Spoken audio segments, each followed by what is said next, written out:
Get it. All right, let's see what's going on here. All right, we're waiting for good old OBS to get going. All right, receiving content. Looking good. People looking good. All right. And I think, yes, we are live. Welcome to the Iron Lords Podcast and the Lords of Gaming.net, episode number 123. And it's another glorious Sunday. We're back at the round table on the Lord's Day. I'm very excited about our special guest, and we've got Gears 5 early previews, Astral Chain impressions, Telltale Studios revival, Sony acquiring Remedy, and Control to discuss, so we're going to get right into it. I want to introduce a Lord who's not only one of the most passionate personalities in gaming, but is easily one of the top 5 podcast hosts in the game. Oh, man. Whether it be his candid hot takes on the gaming industry or his witty one-liners, this charismatic Lord is always willing to engage in respectful debate regarding the common bond that unites us all. Introducing the creator and host of the Crossfire Podcast, panelist of Xbox Nation, and co-host of Mooch and Crap in the Mornings, fellow Destiny fan, fellow Avengers fan, and the Lord who reminds us all that gaming nostalgia could be a hell of a drug. Live from New York State and making his return into the realm of the Lords, my man, Lord Mooch. How you doing, sir? Man, I'm about to be honest with you. I hope you don't mind. I'm going to take that whole snippet right there. That is going to be my intro for every video I do going forward. That is absolutely the best, man. Thank you so much. Being here on the show with you guys is an honor. And I mean that wholeheartedly. You don't understand. You guys do something that nobody does. And that is you grab people from all consoles, all years, all generations. Bring people to the forefront to have a logical, open discussion about sometimes hot topics, sometimes just gaming reviews. And it doesn't matter what it is. I got to be honest with you. I feel extremely comfortable here. And I want to thank every single one of the Lords for having me today. Bro, much appreciated. Much appreciated, Mooch, man. You know how it is when we get together. We've talked about it for a long time. So it's good to have you back. Last time we had you was outstanding. And just having fun, man. Bringing people together, gaming, all that good stuff, man. What you been playing, man? What's been going on with you? Well, I'll tell you the truth. So we are playing a lot of Control right now. Okay. And so I think the audience is going to love to hear this. All right, let's get it. I had the choice, and listen, you don't get the name Mooch for nothing, okay? Right? Yes, that's why I love you. We know doing my work. I put the work in. So I've been reaching out to 505 games for I'm not kidding you, for just about 60 days. 60 days being like, I need a code for this. I know you usually don't give them the channels my size. Listen, let's look past that. Let's just get through this. Just give me a code. I'll make it up to you. So nonetheless, I finally get the code, and they're like, listen, you can have a code, no problem, but tell us the console of choice. And you guys know, okay? You guys know I'm going to go green first. I always go to Xbox first. Of course. So I did my homework. I'm looking at everything, and I see that Control gets a mission or two, and I don't care about the clothing exclusive. Yes. So I said, listen, for the due diligence of the channel and the people listening, I said, when I do the review, let me get the PlayStation version for once, and let me try it out. Now, I will say, the game itself is phenomenal. I'm enjoying it. I'm going to go ahead and I want to hear what you guys have to say to counter this. But I do think that this. I think that, and I saw what he's been saying on Twitter. I got to be honest with you though. I think this may be the game that people will remember Remedy for as we move forward. I do. I think it'll overlap the Alan Wake. They'll remember Remedy, maybe not for good reasons. Maybe not. Listen, let's get to that when we get to that. That's Kate's topic. We go get to that part. But go ahead. Hold on, let me read this Dizzy joke. Yeah, Dizzy, yes. Yeah, let's because Dizzy definitely goes at me once a week. Dizzy, I hope you're feeling better. Dizzy, super chat, $2. Give up them knees. He's doing it for some. You might be on to something, But what I'm gonna tell you is, you see that statue in the back? You see what Doom is asking you? Doom is asking you to put your knees in the box right over there. So I want your sick knees in the box. Okay? Control, man. That God Emperor Doom, though, looking clean. KOS is looking clean, brother. But anyway, so just been 100% Control? It's been a lot of Control, to be honest with you, because I wanted to do the due diligence to get that review out for everybody before. Listen, you get a review out 3-4 weeks after it comes out. Who are we kidding, right? Yeah. But at the same time, I've said, let me do that. But I will say that I'm also trying to sneak in a little bit of that Man of Medan, right? Yeah. And that's I'm going to go ahead and say the successor to Until Dawn, right? So now, for people who didn't get a chance to enjoy Until Dawn. Kid beat that the night before last. I'll tell you, listen, I'm only about 2.5 hours into it. And listen, I say this all the time. Mooch loves spoilers. You're not too far, man. Play that another 30, 40 minutes, you'll be done. That's what I'm saying. No, he's not wrong. I can tell this is going to wrap up quick. But I mean, at the same time, I got to say, a lot of people on Xbox didn't get to experience it because they didn't have, they didn't have a PS4 to play Until Dawn. So far, and I'm sure Attic can agree to this if he's saying what I think he's saying, I think Until Dawn's going to trump Man of Medan. Man of Medan. Hold on 1 second, Mooch. We got to pay the bill. Shout out to Cedric H, man. Thank you, brother, with the $20 super chat. He ain't had nothing to say. He just celebrating over with the Lords, man. No. I know what he's doing. Oh God. Because, he on to something now? No, well, he hits me on Twitter all the time. Okay. So he was giving me a big shout out for the God Emperor Doom statue that's on KOS that's up right now. Correct. And he had a lot of comments that was inside, and I do appreciate every week that he's looking forward to that right there, and I do appreciate all his good positive comments that's on Twitter. Cedric H is a real dude, so anybody that's in the chat right now, definitely follow him because he's definitely a good positive brother. Thank you, Cedric. I do appreciate that it. statue. I have the same pose when I get up from bed. Oh, he said when you sitting at the edge of the bed contemplating how you're gonna tear up the world. Yo, shout out to Cedric H, man. Shout out to William Scream in the building. I see you monkey punching everything. What's going on, Diz? But yeah, man. So Mooch been rocking that. That's what's up, man. Good to have Mooch back. We're gonna get into this show. So we have we don't have 4 horsemen, so it's we're a horseman down, man. Salute the Lord Saul, man. The Sostradamus could not make it, man. Work has him under the rope, but hopefully next week he shall return. The Iron Bank shall return. We also got some giveaways next week, so stay tuned for that. And Saul, don't work too hard, man. We miss you. But of course, we still got the other 3 horsemen of gaming. My co-host with the co-most, my brother from another mother, the difficult game conqueror, Lord of Reviews, and the How of the Young Wolf. My man, Lord Addict, how you doing, sir? I think he just calls me Lord of Reviews because he wants me to keep doing them. Yes, I want you to keep doing them. Keep it up, brother. I want you to keep doing it. I do appreciate you when you do your review, sir. Actually, you help form my opinion on getting a game. So thank you, sir. I do appreciate it. Keep working. Get back to work. Yeah, it's been a week, that's for sure. Games have really picked up more this week than they have been the whole year. Yeah, it's an intense time, bro. It's an intense time. A lot of stuff. I don't know how it's so intense though, but I'm gonna go into what I was playing. You only play stuff that's on Game Pass now. Tell them about it, and that's exactly what I'm going to talk about next, sir. Yeah, they calling you the walking Game Pass infomercial now. I'm gonna tell you right now. I play what Microsoft should do for me is they should give me a costume with a cape that says Captain Game Pass, and I bust through your walls, and I'm gonna yell out Game Pass. Oh yeah, get it.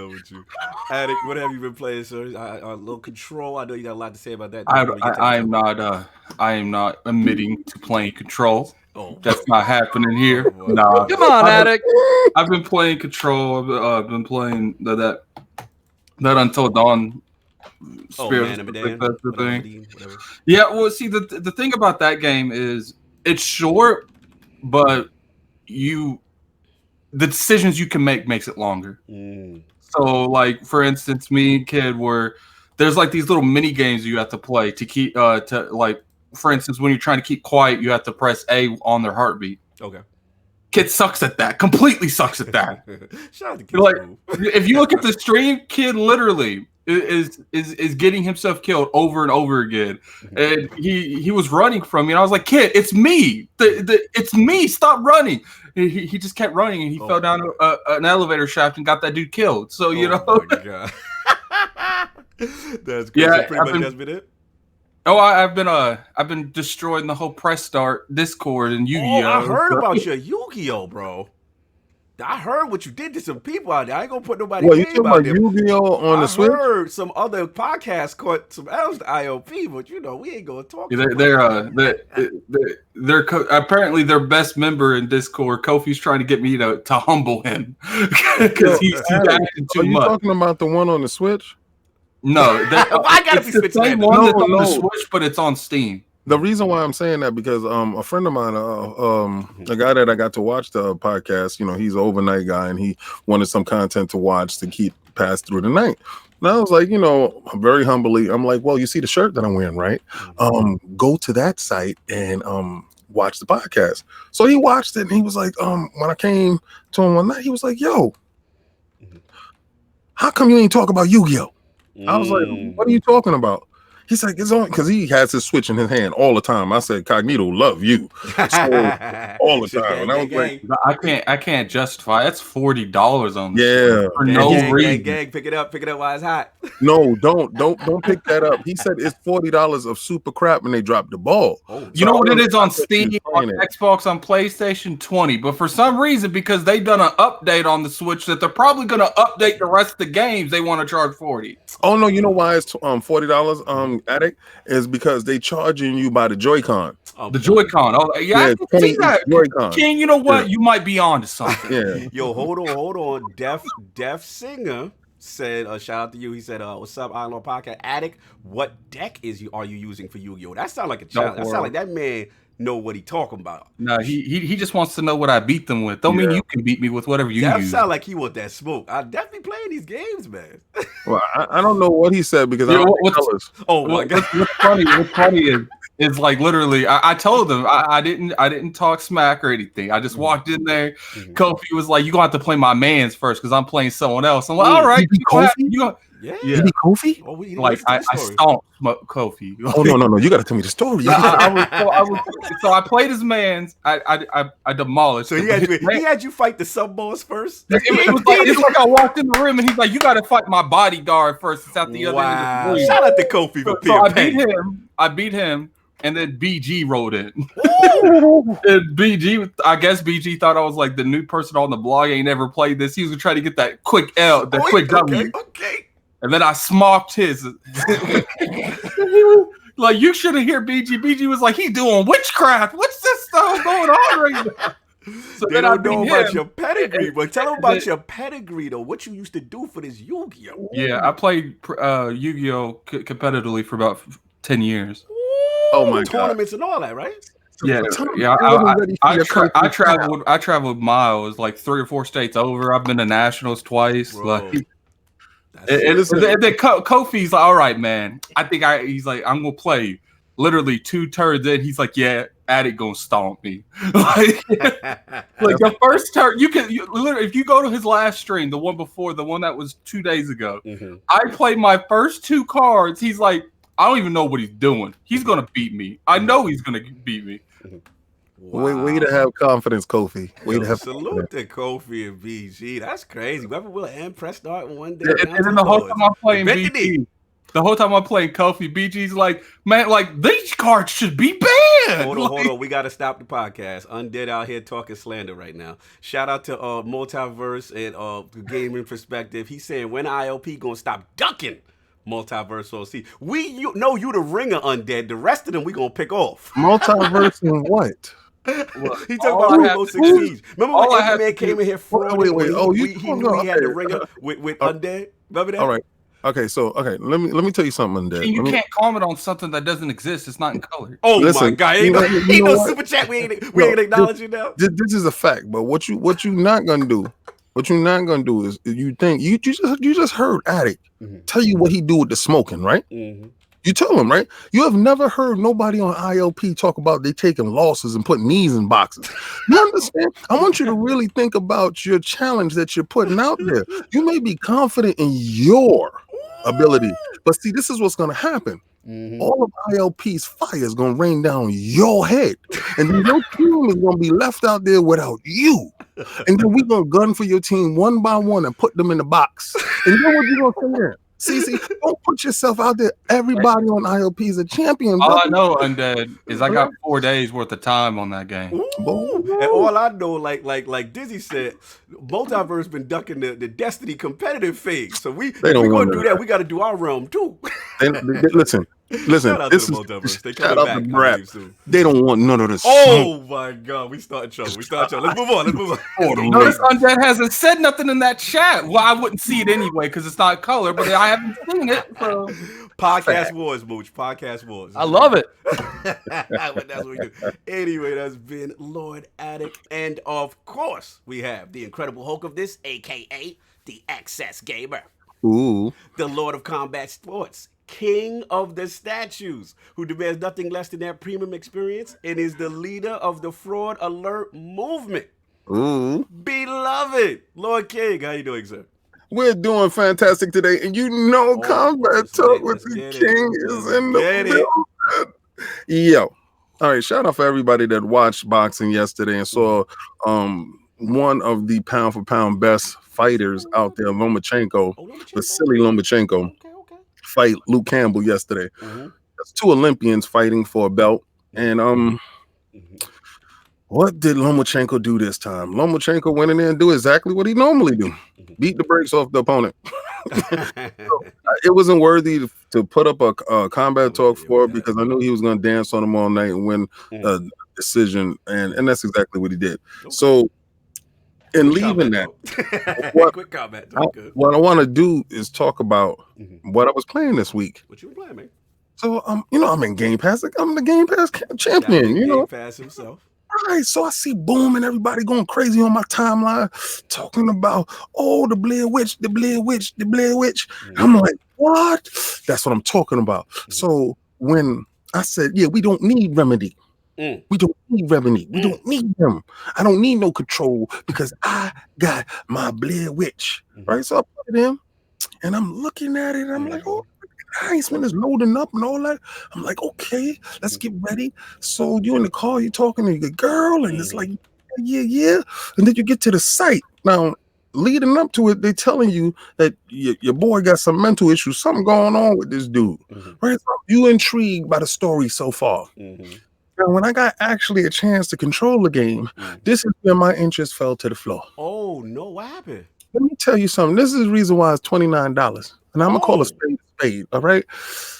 I like my games to be fluid on my Xbox One X. I did not pay $500 to have stuttering frame rate on a high-powered system. No, Blair Witch, and I don't care what resolution it's running at. I don't know what it's doing, but boy, if that game don't look bad. Wow, I didn't even know about this. That's crazy.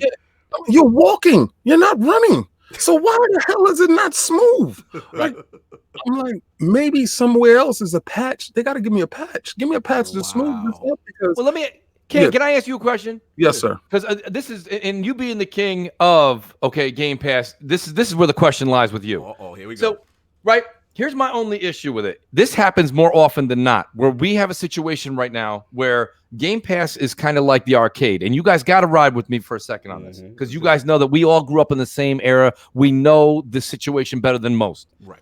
In the arcade, you remember being young? We were out there. They had 2 or 3 of these platform games out there. Okay, back in the day, you want to go as far as Mortal Kombat, these other big games out there. You say, okay, they had the bangers. People are calling them now the bangers. Right. And then in the back, way in the back, they had They had a bunch of games, and someone would be like, "Yo, King, here's a couple of quarters. Go ahead and jam out with that." You're like, "No, I tried that. I'm done with that. I'm not playing that game." Right? Yeah, that's why it's in the back. Right. Yeah. Okay. So my point being is that, like, I feel like Game Pass definitely has its bangers, right? And there's no way around it. It definitely got your money's worth. There's nobody that can argue that Game Pass is not the best value out in gaming right now. You can't argue it. You cannot argue that.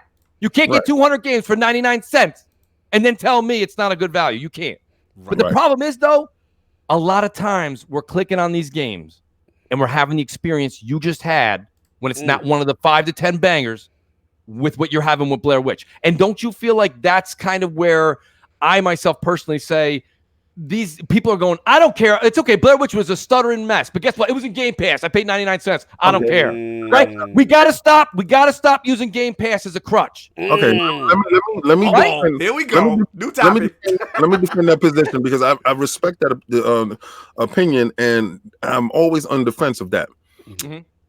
What about when you say they release Devil May Cry 5 in there? Yes. So, and what about when they release all the other 20 bangers, like you call them, in there, and then they put this game? The only reason why I'm calling this game in particular out, because Microsoft saw fit to put this on the screen at E3. Like, this was a banger.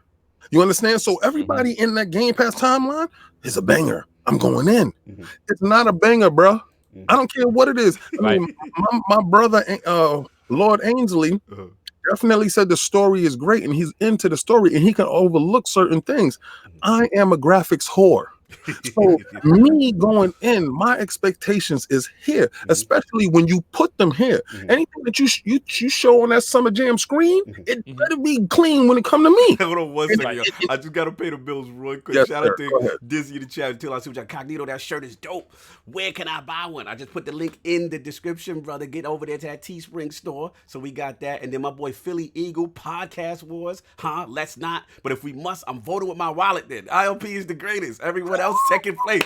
Salute Lords, my boy Philly Eagle, and of course BRAP Basement Radio Arcade Podcast. Enrique, come on guys, don't complain. It's on Game Pass. It's $1. Oh, shade gang. Shout out to BRAP, the captain of the flip flop. Oh man! I hope you got your flippers on today.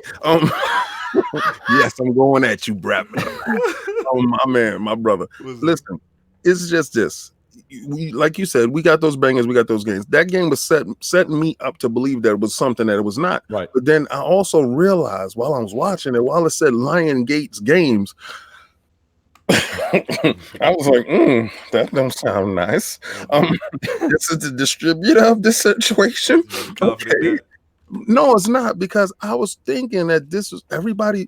Come on, don't front, guys. Y'all leading up to it was like, yeah, this is the reason why we didn't buy Alan Wake, and this is the reason why Control is multi-plat, and this is the reason why. No, this is the reason why I'm upset, because that game was supposed to be something else. At least make it smooth when I'm walking. Let it be smooth, please, man. And it's not. I'm sorry, man. But other games that I do play in there, like The Ruiner, like Neochrome, like, those games are in the back, but those games deserve to be on that screen. Right. And they aren't on that screen. And that's my only complaint. You put this game up there like this is the next thing that we should look out for right before we get Gears, which is a banger, but this isn't, and I was just really mad at it. Everybody's bloviating and it's supposed to be hot, and it's not. No doubt.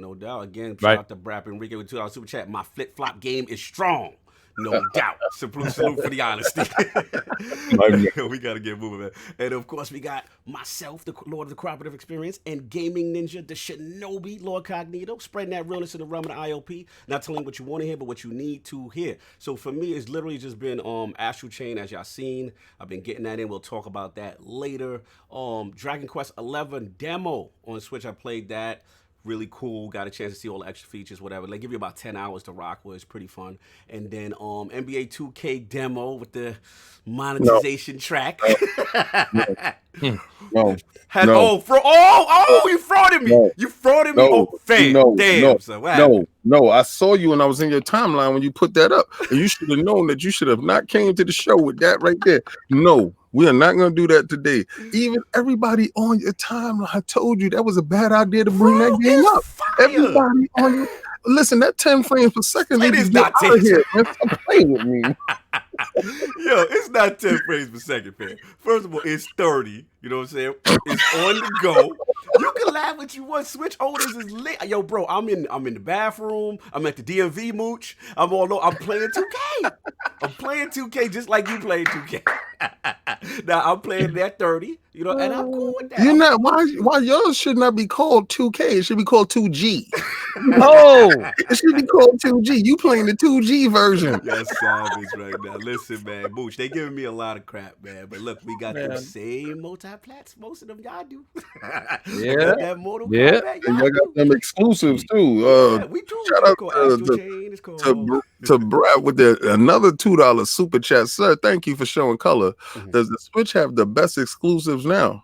Right now until next week. No doubt. But look, that's pretty much it, man. I've been rocking that, and Destiny, of course, man. Just finishing things up before Shadowkeep and messing with the Izanami Burden. Shout out to Tip Diamond, no doubt. $2 Canadian. That's what's up. Salute to the Iron Lord panel. Salute to you, brother. That's what's up. And yeah, man. So let's get right into it, man. We got into what the Lords are playing, and Lord Mooch has already been giving the royal treatment before. You know what I'm saying? ILP 76. Please check that out, y'all. He has tremendous video game system history. Levels of mooching were explained. Absolutely. He better be at E3 next year. I should have put that in print and sold it. Bro, you should have made a book. Like, you know, like the 50 laws of power? You should have had like the 50 levels of mooching. You already know. That's that New York built in. Trust me. That's New York. You already know. But real quick, right. I just want to ask you before we get into it. I know last time we do the thing that we always do, which was the top 5. And you had a strong 5. Last time you had Legend of Zelda. You had Castlevania. You had Gears, which we're going to talk about. Yes, we are. Dark Souls and Resident Evil were your 5 franchises. So my question now, has anything changed? Is anything you want to move in, move out, or does it remain the same of your GOAT 5? Listen to what we just said. I like that you brought that up, and thank you for doing the homework on that, Cognito, because here's the thing. To be honest with you, so Zelda, right?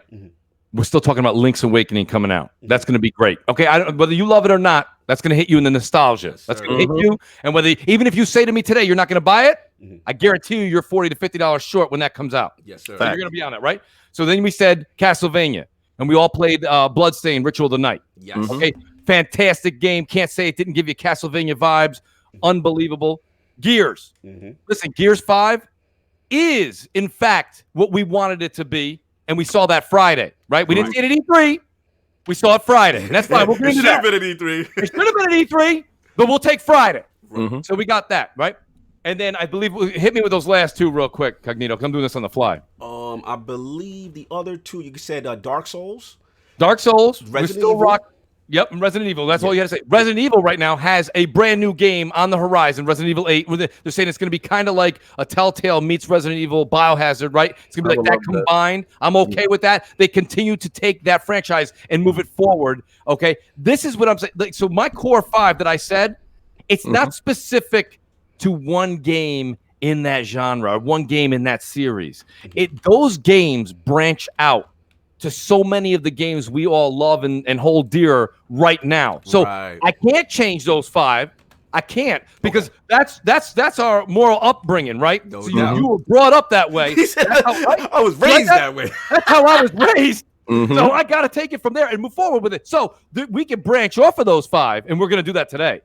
Okay. But no, I can't change any of those. Okay, now fair enough. I just wanted to make sure, because like I said, it was strong. That's all right. Because I know sometimes we bring people back and people are like, you know what? I forgot such and such, or I forgot this, and I was like, all right, Mooch is staying in on this. I feel like I got to defend that 5. No. It was a good 5. No. That's right. You know, it is what it is, right? Because those are, and don't get me wrong, you gave me that list. You said, listen, these are the things I want you to come on to. It was ILP 76. Yes, sir. And you say, come on here. And, you know, you always got to be prepared for your show, right? No doubt. So you come on there, check it. That was something that I put some time and thought into. And I think even now, I actually think it would be more fun for me to say, you know what? No, I like to switch out this for that. Yeah. But to be honest with you, the reason I won't is because even though those 5 may not hit home for everybody listening, or even maybe resound for me today. Those are 5 bangers. Right? Not gonna but act those like 5, those right. Yeah. They breach out to the games that I'm loving today because of that as my core. No doubt. So that's where I'm kind of coming from with those 5. Salute to Mooch, man. Strong 5. We love it. Last week's poll results are in. The people have spoken to the question with the Gamescom announcements of Microsoft initially stating they have no plans releasing first-party titles on other consoles, while later stating that they like to see Game Pass on all platforms. Which statement do you believe is closer to the truth? The winner of a runaway 3-way ILP poll at 61% is the stop fear-mongering. Xbox first-party games will remain on Xbox. Coming in at second place at 22% was the Petty Lords. I don't care. PC Master Race will have them all group. And then last place at a close 17% was the Xbox first-party will eventually be on all platforms. Open your eyes group. Shout out to all the Lords who participated in this poll. Lord Mooch, what do you think about this, man? The Xbox faithful saying, yo, people fear-mongering, these games going to stay exclusive. Where you at with this, man? This is a tough call because I like how you started the segment, Cognito, to be honest with you, and the fact that we've got 2 points of Xbox brass telling us to go left and one telling you to go right. Right? And it all comes out within hours of each other, if not days at the most. And this is confusing. And this is why I think all of us being Xbox fans that we are, you scratch your head and we all don't know. We honestly have no idea. And where I lean right now, myself personally, you have to look at the model that they're building. It doesn't matter what I truly feel. You have to look at what they're building. What they're building is an infrastructure. I think when Phil went to have that meeting years and years and years ago, back beyond even 2014, probably 2013, 2014, before Phil took over, Satya said something to the extent of, you will have to put these services and use our services if you want that Xbox, you want that Microsoft money, okay? And I think Phil said, I can do that. I can save this brand. But he, like Phil said, promise me that when I do this route, that you're fully behind me. You don't give me this, right? Big important statement that you just said. It is. Yes. It is. So that's why I'm defending Phil there, okay? Because Phil went to battle to keep Xbox alive. Now, we can't get upset. So we have to look at it this way. There's no way that they're going to keep exclusives to just the console. I mean, that's the model that they put out. That's not my opinion. Right. Look at what they're doing. There's rumors. You don't have to listen to I guess something on Colin Moriarty. He said he had heard something or something like that they shopped Halo Master Chief Collection to go on PlayStation. Let's take that right out of the equation. Right. But they've got an instance right now where these tweets and these mentions that you're talking about, Cognito, days before any of them were breached or even discussed, we found out that Ori and the Blind Forest is going to the Switch. Okay? So let's stop this nonsense. The fact of the matter is Xbox is going to become, I don't want to use just the word an app, but Game Pass is going to be everywhere. And if Game Pass is everywhere, we already know they said this. It's now part of their doctrine that with Xbox Game Pass comes first-party games. So it may not go to PlayStation, but you can bet it's going to be on everything else. And so that's why I can't, and I don't remember which executive it was. I think it was Aaron Greenberg. I'm doing this completely out of he said, right. So whichever one said that they will stay exclusive, I think that person probably got a phone call from Phil about 4 seconds after that tweet was live. It was like, weren't you at last Thursday's free bagel meeting when I had everything set up? I told you we were going all over the place. Why'd you tweet that out? Oh, I'm sorry about that. I'm over here checking something out, taking pictures of these new sneakers I got. I got confused and I tweeted it out. I didn't mean it. That's the conversation Aaron and Phil had. I just reenacted for everybody live. But, okay? I'm just saying, like, I think it's going to be everywhere, and I think that's their model. And if that's what they're going with, there's nothing wrong with that. But let's be clear, let's be concise, and let's let the consumer know what the direction of Xbox is. That's all I ask. The consumer doesn't know exactly whatever the consumer wants. The consumer has to be guided to that point, because if you allow the consumer to run your company, your company is going to run itself into the ground. So we all know, I mean, common sense wise, let's all look at it, guys. I mean, to be honest with you, all this fear mongering and stuff that these people are doing is definitely ridiculous, and we have to get it together. You know, if you have a PlayStation and you don't like Game Pass on your system, don't download the app. If you have a Switch and you don't like Game Pass on your system, don't download the app. If you have an Xbox and you have Game Pass, don't subscribe for it. You know, this is a situation where it's up to you. They're giving you total control. You can game and play wherever the hell you want to play. So I've never heard a situation where they're saying mixed messaging to a situation on it's not mixed messaging. I'm gonna tell you right now, that meeting didn't go like how he said. Well, let me give you about the free bagel messaging in the meeting. The meeting was only like 5 minutes, and Phil came out and said world domination. Dropped the mic on. What is this, Wolfenstein? Listen, bagels and donuts. That's listen. Phil Dominus Maximus Spencer definitely is in a situation. No, he didn't get that title yet. We're not gonna give him that title yet until after he conquers next generation. We ain't know that Spartacus title. And I'm gonna tell you right now, he's gonna conquer next generation. The reason why he's gonna conquer next generation is because this is a different Phil. You saw a Phil that landed down a pachinki with a knife, and he came out the gunfight winning, and he got that chicken dinner. So right now, you giving Phil, he's landing with all equipment that he already needs. Going in, he's prepared for war. He got the money, he got this people, and he got the messaging going forward. If you think the messaging is mixed up, you are not seeing clearly. Clearly, the messaging is world domination. Go ahead, Mooch. Now, see, listen, I got to be honest with you. Right now, I'd like to put King in charge of Xbox. Listen, everyone says that. Right? Everyone says that. Because here's the thing. What King is preaching is facts, and you can stand behind that and follow that leader right to the end. The only problem I have is you got to remember, King, Cognito read you 2 direct tweets from 2 main soldiers right underneath Phil. Facts. And I'm pretty sure that those dudes right now is looking at the wall. I'm pretty sure, you know, when your kid did something wrong, you can stand in the corner and go look at the wall and reflect on what you did for the day. Yes. You know, I'm pretty sure that they're standing in the corner with the dunce cap on, checking out the corner and trying to figure out where they went wrong at. Hold on, shout out to BRAP with the file. Let's see what you got. Typical mixed messaging from Microsoft. However, the roadmap is there. Xbox to be a Netflix-like service with Xbox on multiple platforms. So what do you have to say to that, King? Hey, yeah, that's exactly what's going to happen. There's nothing wrong with it, guys. No. Listen, if PlayStation learned to get down, right? Our services on our infrastructure on this situation is really bad. Let's go with our competitor. Right. And get this service that they can offer us. That's the Trojan horse, baby. Do you understand what happened when they let the Trojan horse into the... We talk about Troy? Yes, when they let it into Troy and they closed the gates because the gates was impenetrable. Like, oh, what a wonderful gift. And then they bust outside. Of you know what Phil did? Phil went to Sony's company and he put a server outside. And they said, yo, it's a server out in the street. I'm done with you. This is not the movie Troy King. They didn't leave an Azure server out front the Sony gate. They said, oh, yo, that's a real server out in the middle of the street. So they said, let's see what the server do. They left the server out there for 3 days. And then they said, yo, bring the server in. Maybe because we do need services. So let's bring the service in. So when they got there at night, they popped out with contracts. And dudes had to sign. So they had the Game Pass in there. Exactly. Listen, man, you do not let your competitor control the mic switch because he can walk to your mic and turn it off at any time. I ain't gonna front. This is your greatest analogy ever. This Troy joint you on right now, the type of time you on with this Azure server, Trojan horse thing. Fire. That's good. You even got Christopher Hart laughing right now. He's throwing you all the way to the death. That's my dude. And he knows for a fact when that Game Pass is on your PlayStation 5 and you playing whatever Gears or whatever you're doing, you know who's smiling more than you? You know who? Phil. You know why? Because he gonna have that shirt on that we about to put out. Who did that for you? But see, now, King, they're making money. And you're talking about, we talk about making money, or are we talking about being an industry leader in the games world, right? And there's two separate things as far as mind share. So you're right. Everything you just said, I'm backing you up on, except for the fact when you said you want to have him controlling the light switch. Because I got news for you. We all talk shit about the power companies. We all pay every month, right? But at the end of the day, as long as you keep paying them, they don't shut off the switch. So you're never shutting that switch off, trust me, because the money's coming in. Exactly. Listen, as long as they pay like they weigh, we don't care.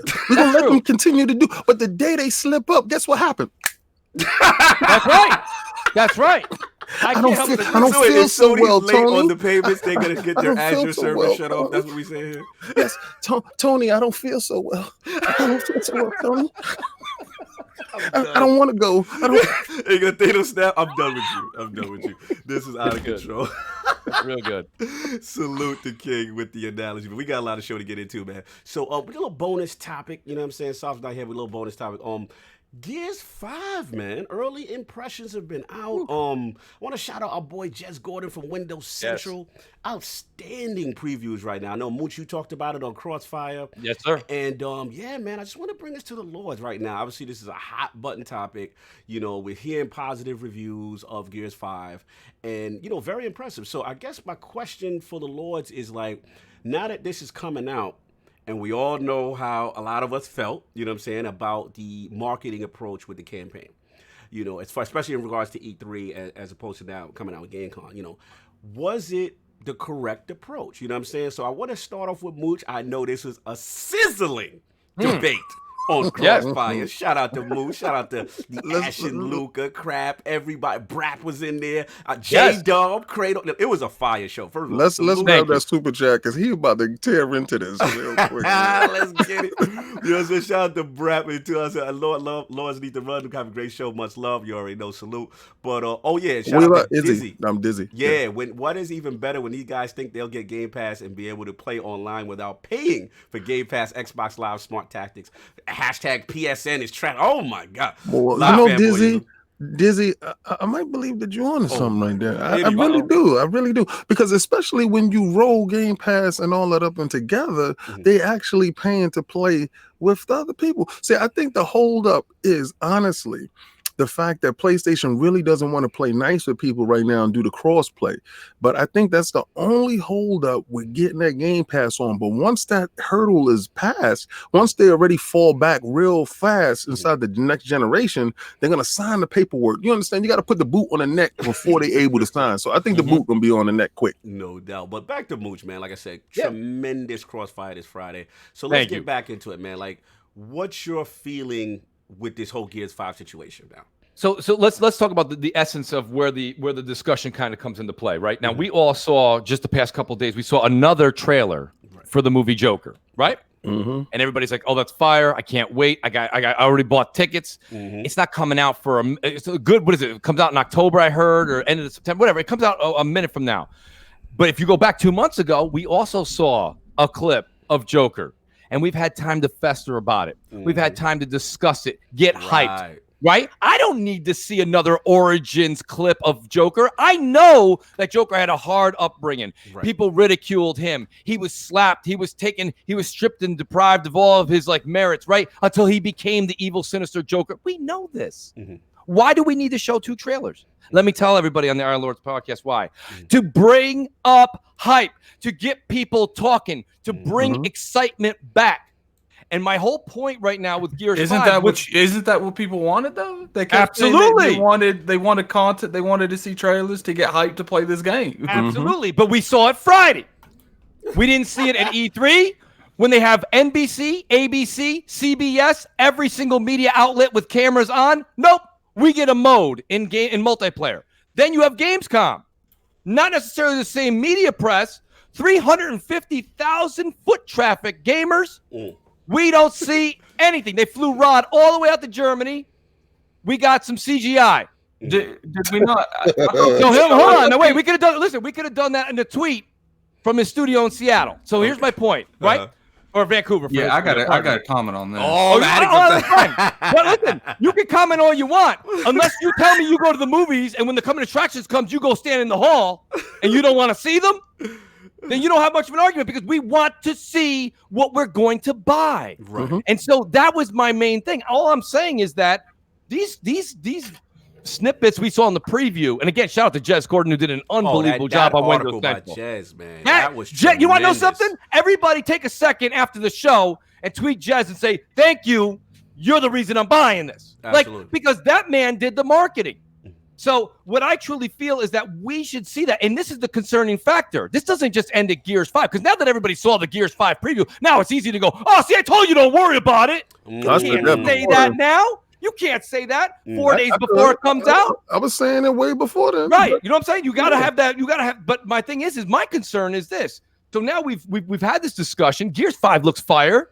I can't wait to play it. I'll be there at 9 p.m. on the 5th, like everybody on this panel. No doubt. But at the same time, are you guys worried like I am that we're not going to see Halo Infinite till 3.5 days before it drops?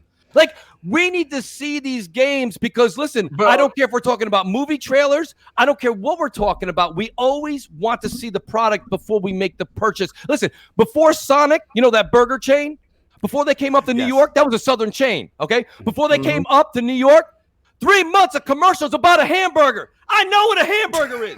I don't need anything about that. Why do I have to get hyped? You know what? They wanted me to go try it when they said open now. They got us hyped for a hamburger.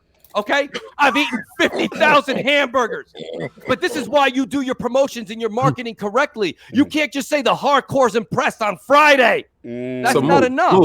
Mooch, let me ask you a question. Did you apply for marketing director? Over Listen, I would do it on the house just to show them, just for 6 months. The reason why, and first, you know what, Addict, do your thing, because I'm gonna give y'all why you got what you got, why you got it, and why y'all was complaining for no reason. I can't wait to hear that. Let's get at it. All right, look. At the end of the day, should they have showed this at E3? Of course. Right. But did they not show a trailer at Gamescom? Like, you're acting like it's 3 days before it came out and we didn't see nothing. They showed something at Gamescom. Like, they showed the opening night of Gamescom. Did anybody doubt that the Coalition couldn't put together a CGI? I know they could do a CGI. So now you guys want a trailer, but when you get a trailer, now we want to see more. No. Nobody asked for a CGI. I didn't want a pamphlet. I wanted to see some gameplay. They said this is going to be the biggest, most diverse, different Gears we've ever played. Well, show me that. Cutscene don't show me that. When would have been an acceptable time to see this? Besides E3, the biggest stage in gaming history. Just because it's the biggest stage in gaming history, they used it as a strategic thing. Guess where they're getting stomped? Where? They're getting stomped across seas. Guess where they're not getting stomped? In North America. So you're showing at Gamescom then. They didn't do that either. Gamescom. I saw more CGI with a 5-second blip of James shooting over his shoulder. Now the chat is going in. Shout out to Restored Hades, $2 super chat. Since E3, everyone has been talking about Gears 5. But continue at it, and then we'll get Mooch back. No, this is just a witch hunt, man. It's just a witch hunt. No, it's not a witch hunt, man. People are never happy depending on what's going on. You know, they show you what you want in Gamescom. People said for weeks at a time. We want to see more on the story. They're like, all right, man, calm down. Don't shoot us. We'll show you more. We show you more at Gamescom. We want to see more gameplay. You can't keep these people happy. So wait a minute. Let's use the food analogy real quick again. So Sonic said, we say, listen, let me see the burgers you got.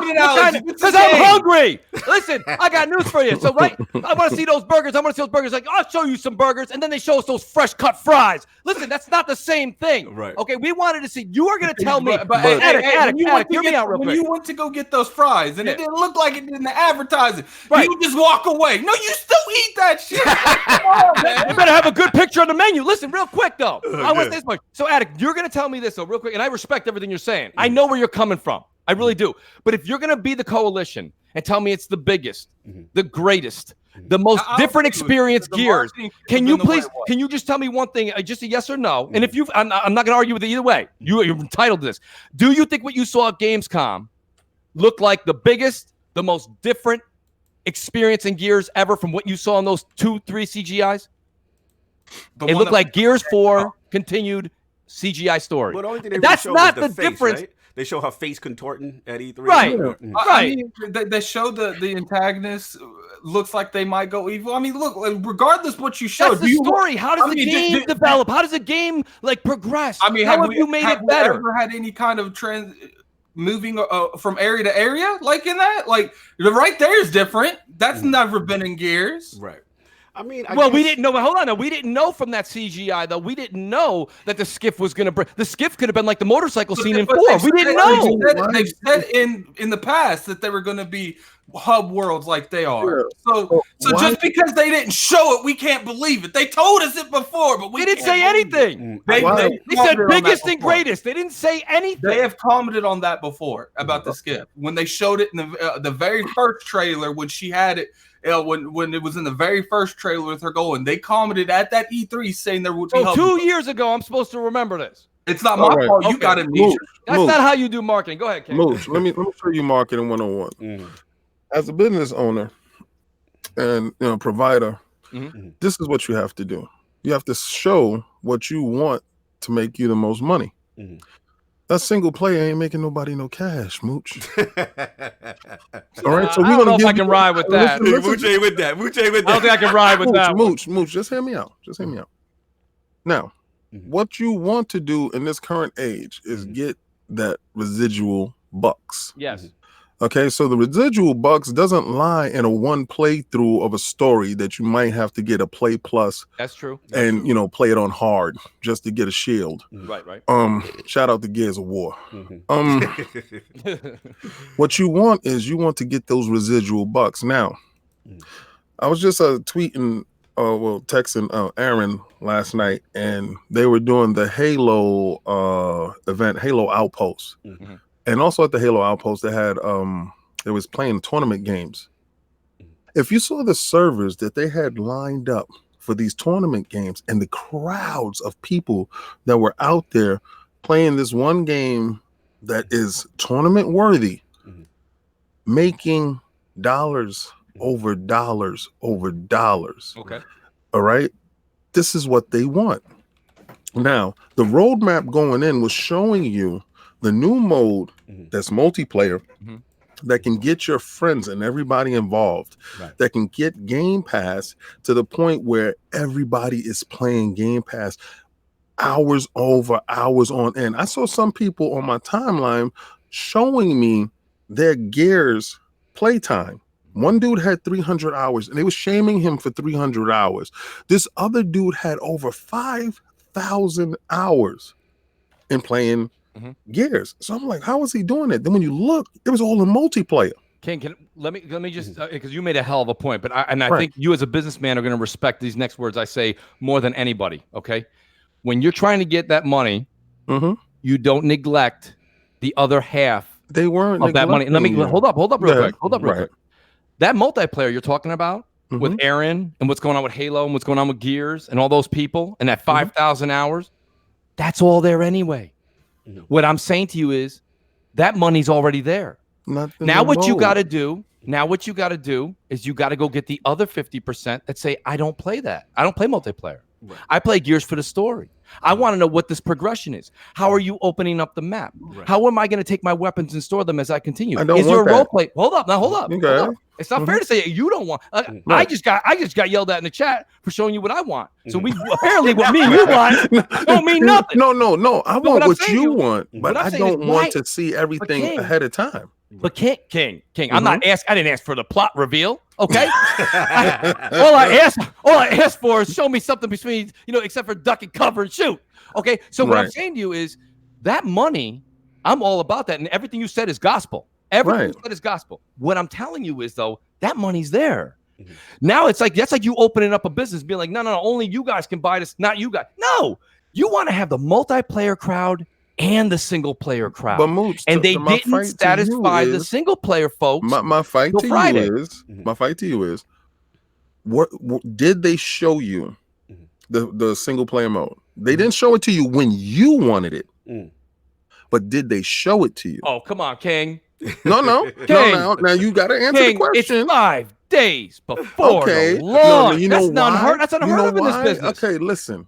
I'm with you. I'm riding with you in that car. Right. Me and you were in that car. I know this because I wanted to see. I said that too when I was there. You heard my fight. I know. Right. Yes. But when I have to remove myself from my wants to understanding what position this company is in, that's when you have to remove yourself from that factor. You're gonna see The Last of Us gonna show you single player crap. You know why? Yes. Because they're winning. They're winning. They're going to show you their strength, and then they're going to tack on some. But they're going to show the multiplayer later, right? They're going to tack that on. But is that multiplayer something they're banking on for bread? That's concerning, King, because now you're telling me from your story, you're telling me the single player's tacked on. Oh, for whatchamacallit? For Gears. Yeah, but no, not for Gears. Because you're saying, I'm just using apples to apples. You're saying The Last of Us 2, they're going to show the quality forthcoming of what their customer wants in the single player, and then they'll tack on the multiplayer. Now you're saying it's the reverse, and what I'm saying to you, it's not the reverse.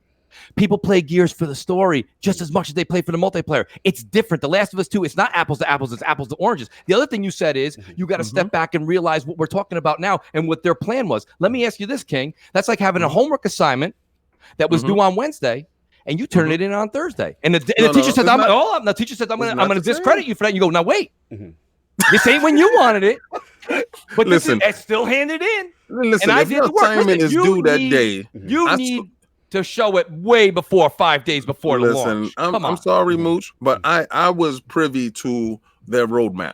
Right now, after seeing that, because I remember I was really rude. Yes, when I what I saw. Yeah. Right. Why are you worrying about that? I was really rude. If you go back and look at it, I was really rude. And then I was privy to their roadmap, and they were planning in August to show you the single player. So that was 1 month out. But what they're building, the roadmap had the first showing of it to be September 6th, the original roadmap. They changed it and said that they would show it during Gamescom after some of the backlash. Oh no! The original roadmap showed the single player reveal September 6th. That's the day it comes out. No, that's the homework due the next day. That's just not. Listen, you can don't get me wrong, King. I know where you're coming from, and I love your sales pitch. I really do. But to be honest with you, if me and you were doing this, and this was if me and you were running the coalition, there's no way me and you were waiting until the day it comes out to show the work we just put our blood, sweat, and pixels into that. Yeah, let me jump. Let me jump. This is hot. This is hot. Listen, man. Mooch, like as we say to the super chats, I think you're onto something. and the thing about it is this, you know what I'm saying? And this is how I look at this whole situation.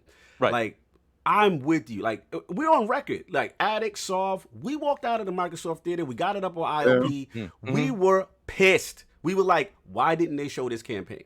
We felt that was a tactical error. This is E3, the biggest media stage, all eyes on you. You know, people want to see this. They ended up showing the other modes and all that stuff. So I was in complete disagreement. Let's just put that out there.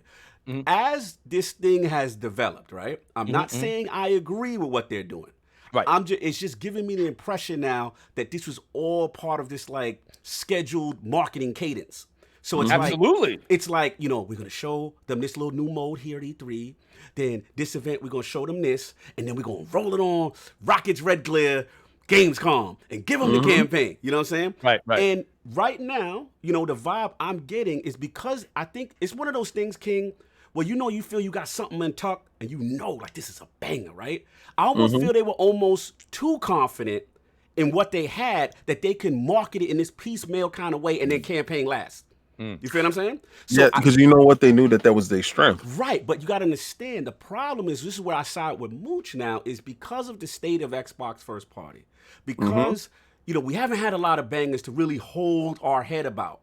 The fan base was desperate and Sony wasn't there. So now be like, yo, give us something, throw us a cracker, throw us something. You know what I'm saying? Like we thirst. You know what I'm saying? You wanted the slow-mo backslap finisher. Because if they would have shown, I'm not saying it would have been the greatest E3, and they would have, but it would have got the base. Here's why what Cognito says is holding a lot of water real quick with me. Is because, let's just take a real quick sports reference for everybody out there. Football stuff, right? Sports starting up real soon. When you saw Bill Belichick decide to run a couple years ago with 2 tight ends, everybody's like, who the hell runs with 2 tight ends on the line? This is unheard of.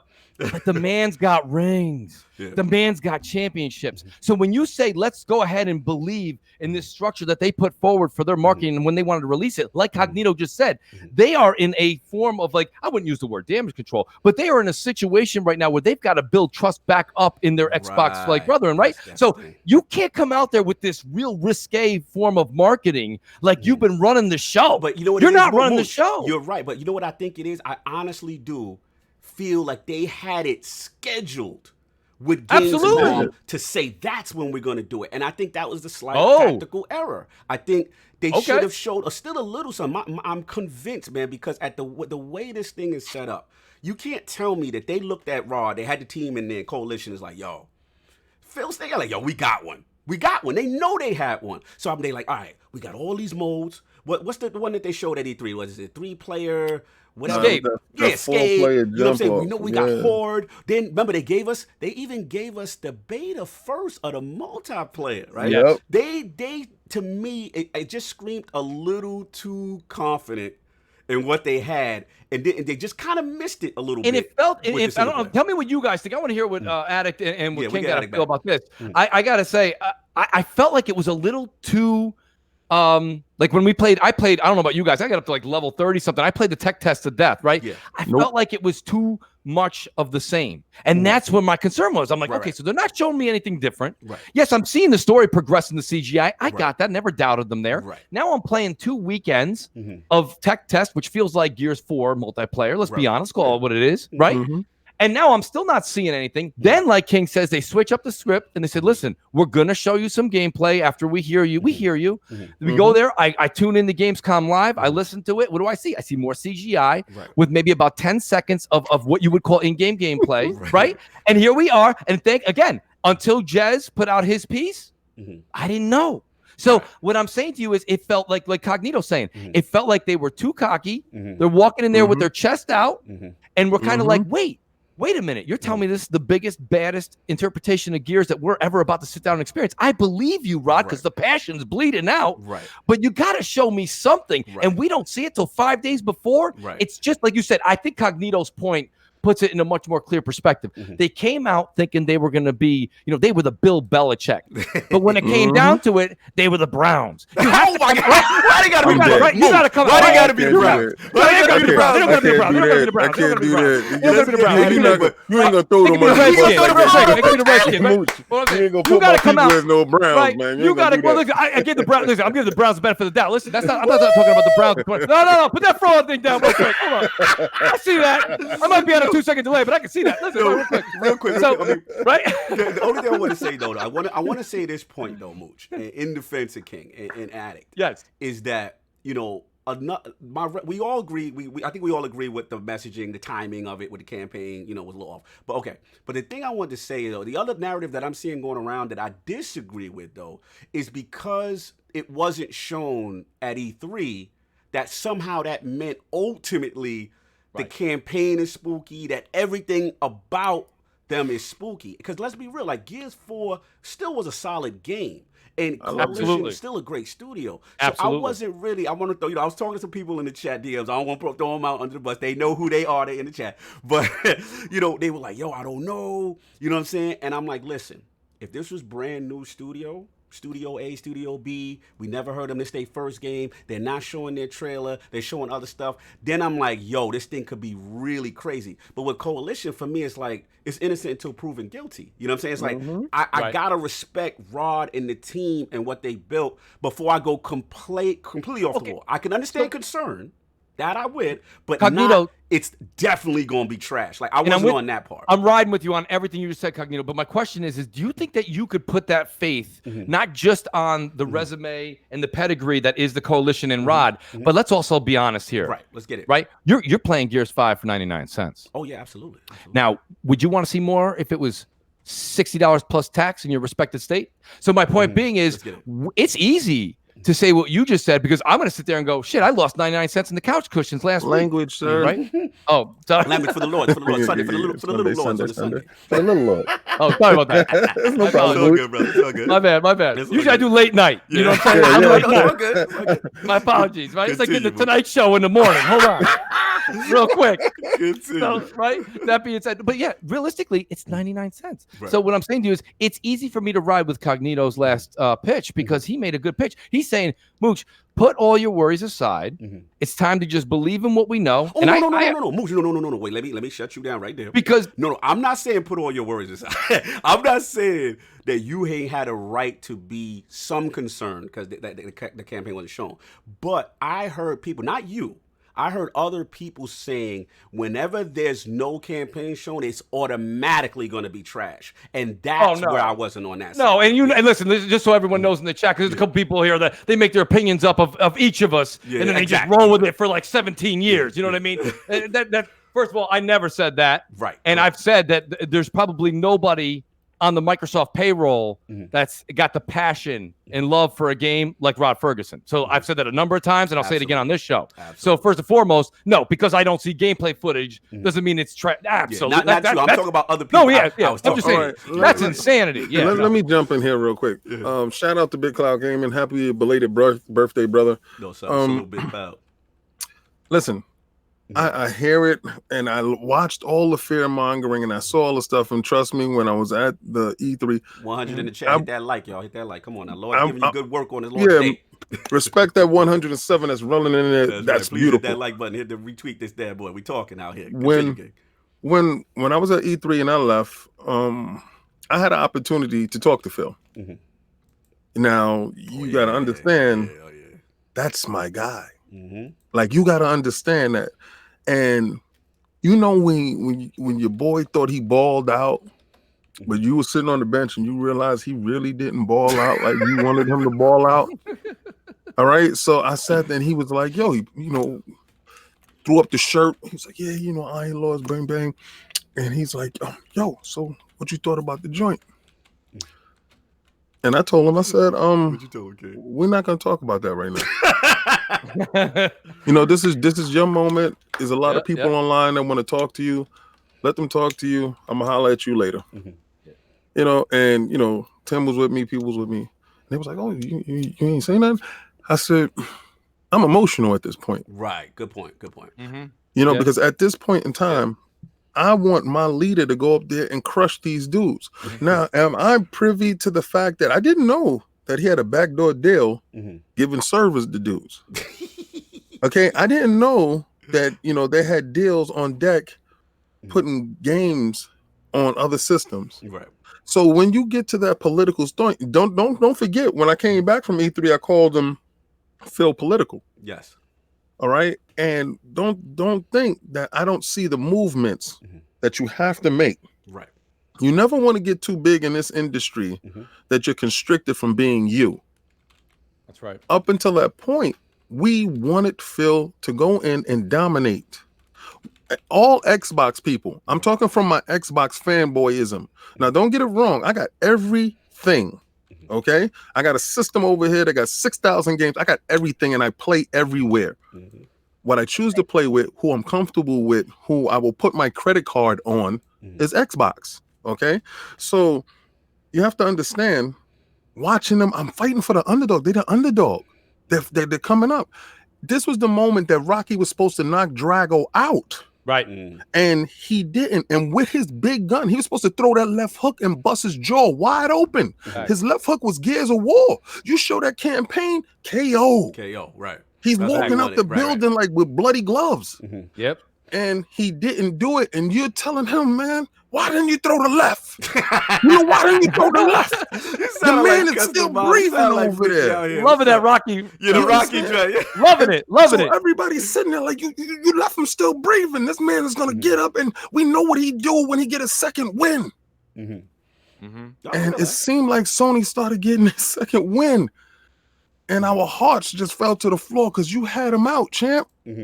And now they're showing you what you wanted to see, but it was too late because he already recovered. I feel you. Yes. We right? Because the stage was set. I think you're right. You're onto something. Like, I think what it is the stage was set because we knew Sony wasn't there, right? So, you know, the marketing blitz is going to be the biggest, baddest, and everyone wants blood. The crowd is like, finish them. This is us. This is our moment. And we got like a 12-round decision, safe, you know, do whatever. We got a Floyd Mayweather special. Yeah, we got defensive wizardry. We got all this versatility, but we wanted blood. And I think that was an emotional thing from an Xbox perspective. I hear where you're going for. That's a great reference, man. Attic, I want to get you in on this because I know you were very. Oh, Attic, go on. He jumped out for a second. He'll be back. But he'll be back. We'll get him when he comes back. But yeah, man, this was a hot button topic. I think, Mooch, you definitely killed this, man. So much going on. And all we just hope is that, you know, it reviews well. You know, right now, my guess, what you thinking, Mooch? You thinking like maybe what, 80, a high 80? Where you at? I had an 88, 89. You know, it could break 90, to be honest with you. It's got all the workings for that. But I want to take a step back real quick, Cognito, because it's something you said. I know you want to get to another subject. Yeah, go for it. But real quick, I think what's healthy here, and I always I'm an advocate for this. I don't even know the fear mongering. It's about great, healthy conversation. Because you want to know something? I learned something from King. Yeah. Right? I picked something up from you, Attic. The thing about it is this: we have a talk show. Right? And people are in your chat right now saying this show's fire, this is lit, this is entertaining, this is why I come. Right? They love your show, they love what we do. We do these shows. I do 3 shows a week. You do shows, you do spot shows, you do spot appearances, you do your streaming, right? We have to have discussions, people. We can't get on here and just be like, King, what do you think? I think it's great. Mooch, how about you? Great. Cognito, great. Next subject. Right? No. Like, we have to have emotions, and we've also been gaming. We've said this when you do your intros, which is so healthy and so great that it introduces the people that you have on your show, Cognito and King, to let people know the background of each individual and where they came up from. What I think everybody's got in common, we're almost like in a fraternity. Every one of us that does YouTube. We are all brothers, because one thing that we all did is we all grew up together. We all grew up playing games. And that's one thing that nobody could take away from anybody on this panel or any other panel. That's the one thing that I have to come up across, because when people are like, no, Mooch is just saying this because no. Nobody on this panel is getting a cut of the money. Nobody. All we want is the best product to enjoy our best and probably our most Preach. favorite Preach. pastime of our lives. Preach. So that's what I'm saying. So we come together every week to have these great discussions, and that's why I called the show Crossfire. Yeah, Don't come on Crossfire agreeing with me. Facts, bro. Me and Mooch, we talked about this, man. We love that. Most people don't like to be challenged, and that's what I love about what you do. And I respect Crossfire in the sense that you will bring people on that literally will have the absolute opposite opinion than you. And I know it because I know these people. And I'm like, oh, this is going to be interesting. Let me You're see like, oh, man, this is going to be a good Friday night. It's going to be a good one. And I listened to you Friday night, man, and I was thoroughly impressed. Shout out to Ash and Luca. Like I said. Oh, Luca's my girl. You know what I'm saying? She was out there. Everybody was in there with strong points, and it was great, healthy discussion. And that's what we need to have. You know what I'm saying? That's it's healthy. It's healthy, man. Shout out, we got Lord Eric Jackson in the building from BRAP Podcast and the Gaming Perspective. What's going on, sir? What's going on, people? What's going on? You should have intro music. Remember when Vanilla Ice was walking around? Every time he walked in the room, he had intro music. I'm done with you. Should have intro. Real quick, let's pay the bills before we get into EJ. Shout out to Dax with the $5 super chat. I love the grown man gaming talk of this podcast. Salute. Yes, sir. Salute to the JD Gamer with the $2 super chat. This show is fire. Folks, hit that like button. I agree. JD, I agree. You know what I'm saying? Shout out to Eric Jackson, man. What's going on, brother? Real quick take on the whole Gears 5 thing. I know it's been talked ad nauseum, but we got to get your 2 cents, man. Yo, actually, Mooch put it like perfectly, man. It's like after reading Jez's coverage of it, I was more on fire about it. Yeah. Along with the trailer that they finally showed. And, I wasn't one of the people that was like majorly concerned. I did say I wanted to see more campaign at E3, but it wasn't like it was the doom and gloom. I was like, it's going to be what it's going to be. It's on them to impress me. Not the other way around. I'm not worried. I got a storm breathing down my neck. Believe me. So, Florida, be safe, brother. I hope you're okay. Yeah. Please. I know you those are issues you worry about. Facts. A game is a game. We got plenty to play, right?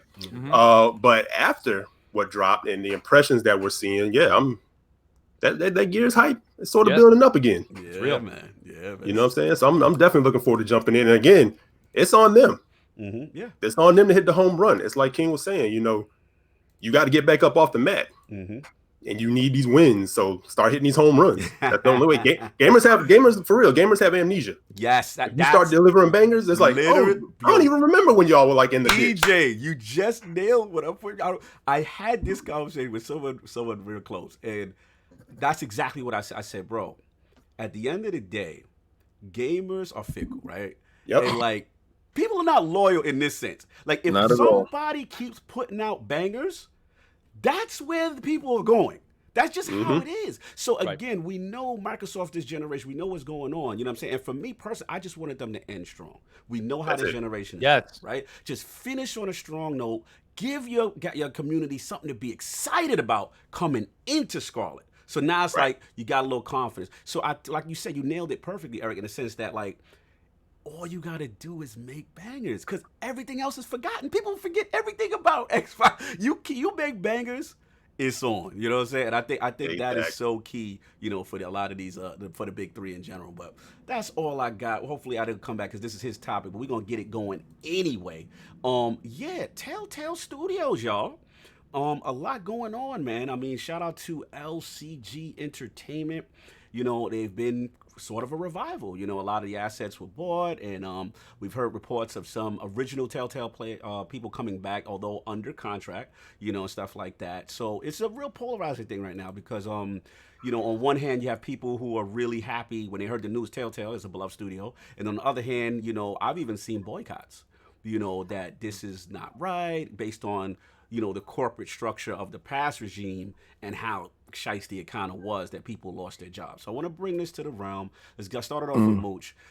Telltale Games, man, when you heard of the news of them coming back and under the circumstances, like, where's your head at with this? Addict's back. Oh, Addict's back? Oh, my bad. Oh, good. Addict, my man. That's your topic. What's going on, bro?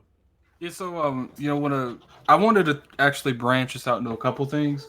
One, I wanted to get everyone's perspective on the overall genre in this. Like, do you think that, because I just played Until Dawn's new game, do you think that this type of gameplay is even relevant anymore? Great question. Let me comment because I'm a big Telltale fan. Bless you. Listen, we can't front. Telltale, like, shout out to Don't Nod Entertainment Square with the Life is Strange and all that. But we can't front Telltale was the OG of that. And at its time, they were doing something that had never been done. Like, almost, I'm going to show my age here, Mooch. But I don't know if y'all remember Choose Your Own Adventure books. Yes. Yeah. Remember those? He's like, if you pick this, turn to page 55. If you pick that, turn to page. Like my problem with those books, though, Cognito, not to interrupt you, I turned to the page. I was like, oh no, that shit's gonna suck. Oh, pardon me. That's all right. Little Iron Lords, earmuffs, Little Iron Lords. It's okay. Those books never worked for me because I would always fast forward to the right ending. But nonetheless, go ahead, please. No, listen. That's what a mooch does, right? You gotta get to the final, right? We gotta mooch the best ending. Go ahead, though, please. No, that was funny. It's funny. I know. Sometimes you gotta resist the temptation to find out. I know. I'm feeling. Yes. But yeah, man. So it's like for me at the time, like Attic, like Tales of the Borderlands. Like I wasn't even in the Borderlands, but I remember watching that joint that got me into the universe.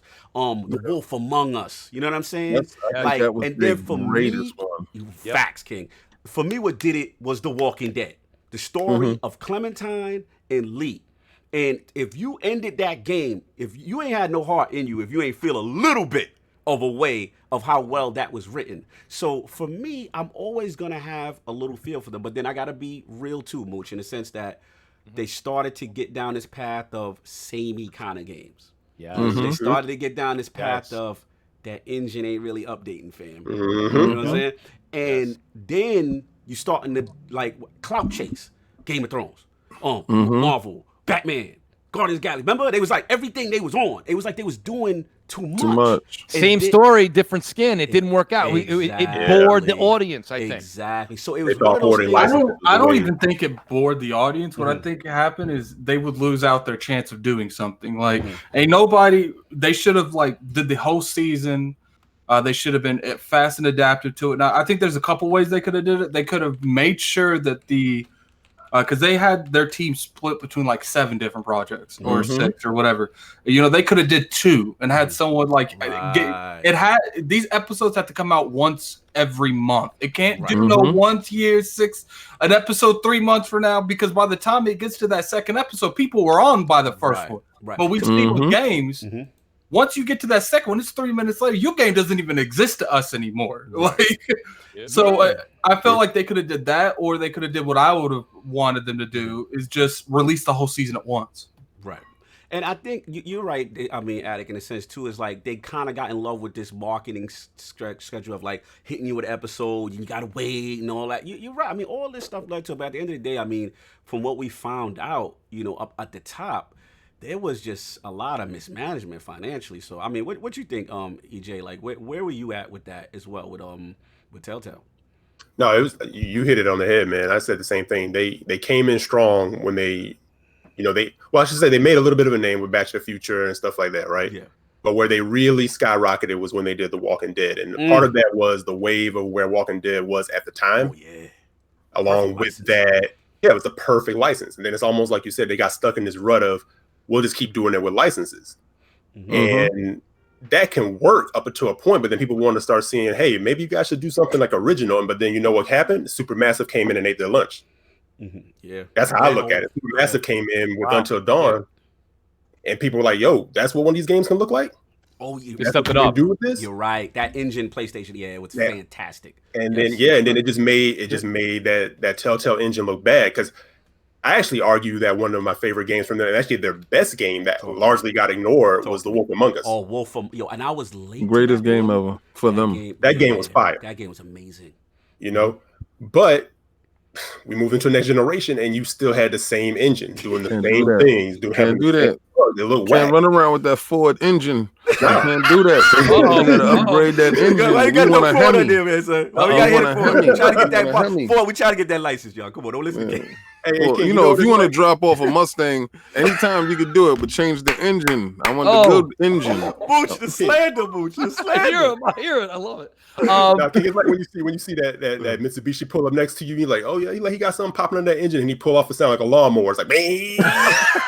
That's exactly what they did. That lawnmower engine was good before, but that lawnmower engine ain't cutting it now. When people pulling up with the Hellcats and having on the great engine, because these dudes, Untitled Until Dawn pulled up with that Ferrari engine, and people looked over and was like, bruh, this is really what it's supposed to look. And I believe that was really the downfall of Telltale Games, to be honest with you. Yeah, Mooch, I hear you chomping at the Well, I think he's spot on, to be honest with you. I thought that if you want to talk about Telltale getting revitalized and getting reborn, there's no company other than, and they could have picked it up on the cheap, as far as I'm concerned. This is perfect for Microsoft. Yeah.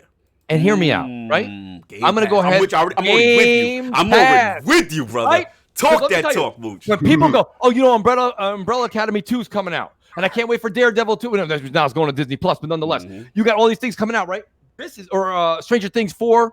People got to be there. So all of a sudden, you get the new Walking Dead. You get Wolves Among Us 2, right? These are things you have to continuously dip your feet back in the Game Pass, whether you use it for the bangers or not. You're going there for these games. And let me tell you something. This is a money maker. This is one of those things that's a hook and sinker, so you get your customer to continuously go back in the pool, and it makes your customer say, you know what? I'm going to do the year-long subscription to Game Pass, because the fact is, I want to know when the next series comes out. I have to know what happens in this progression, right? So these are the things that I think Microsoft should be like looking for, instead of like the Blair Witches of the world. Spend your money on Telltale or those types of things. Get people for continuation. That was what I saw. Now, myself personally, not like you said earlier in the show, let's take a step back. Let me just get out of that. That's the marketing end. That's the business end of it. As far as me, the gamer, I mean, yes, I like what Until Dawn did. I like everything that King said was facts. They brought that to the next level. Yeah. But Telltale, after the initial Walking Dead, and after the Wolves Among Us, it felt like not only was the engine old, I think they just dialed it in. Yeah, dialed it in. It felt like it felt like it almost felt like you could play it with a Pirates patch on. And you know, you got to a point where you didn't care. You were like, oh, they got a new joint coming out, a new license joint. You were like, I don't care. You know, the sad part about it, they really, I can't really think of a bad game they made too. Like I really can't. Like all of them were well told. They were good stories. They were good games. Well, people didn't care for Thrones that much. They didn't. I liked it too. I didn't see what the problem was. But one of the biggest issues that they had is they had companies like Square Enix making Life is Strange that did what they did better. Yeah. They had companies like Supermassive that did what they did better, and they never tried to compete with them. They just kept trying to do what they're doing. Yeah. I want to bring this back to Mooch before I give it to King. What do you feel, Mooch, about the contingency, the side that, I mean, there is a legit boycott going on right now. You know what I'm saying? Where they're like, yo, don't support this reanimated corpse with Telltale. They laid off their staff, got snapped up by shady millionaires, and now they're hiring people back as freelancers without benefits. Get your games elsewhere. I'm gonna go in. This is Polygon right now. I mean, this is a person who tweeted at Polygon. This is not Polygon saying this. Sorry, continue. Right. I think that this is interesting because I'm glad you brought that up, Cognito. I've said that this is something that they would probably do. I just said it actually on MNC this morning. I said, you have a big wig company go out there, scoop this up on the cheap. They're going to go out there, get all the nostalgia factor for people that now haven't played a Telltale game in a minute. And they're going to say, you know what? I'm all down for this. I'm going to pay. I'm going to put that $30, $40 out there, scoop it up. And then they're going to drop it. Right? So it's a quick investment. It's like picking up a stock that's hot. Right? Thing blasts it. You split. The stock splits. You make all that money. What do you do to make? Sell that stock. So this is, so I don't really blame people for feeling that. My advice is this. It's kind of a neutral stance on it. And my stance is look at the product.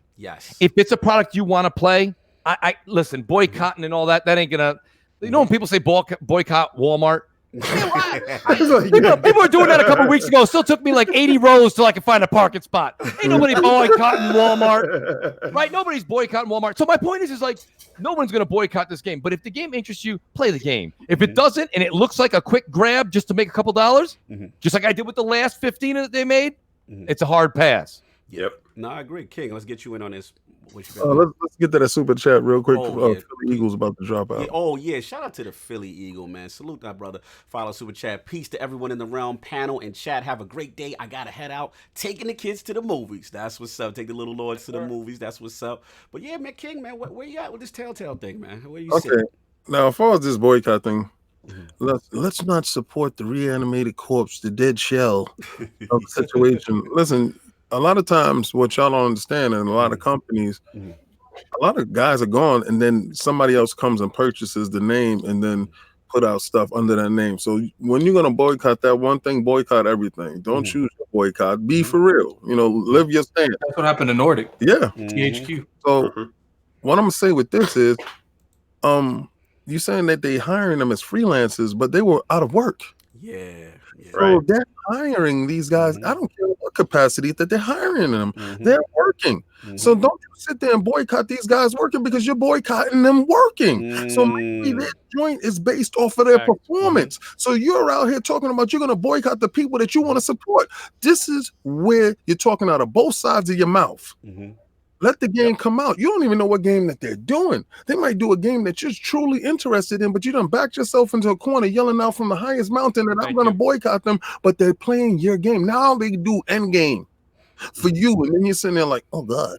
Now I got to go back on my word. Now you're eating crow. Now people on Twitter beating the brakes off of you. How the hell and let it play out? Not everybody needs to be heard. Right. Okay.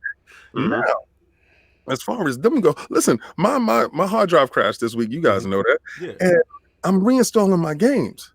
I have a boatload of Telltale games that I didn't get to because I was playing Wolf Among Us. I have the Batman. I have the Guardians. I have the not the Lord of the Rings. What's that? Game of Thrones. Yeah.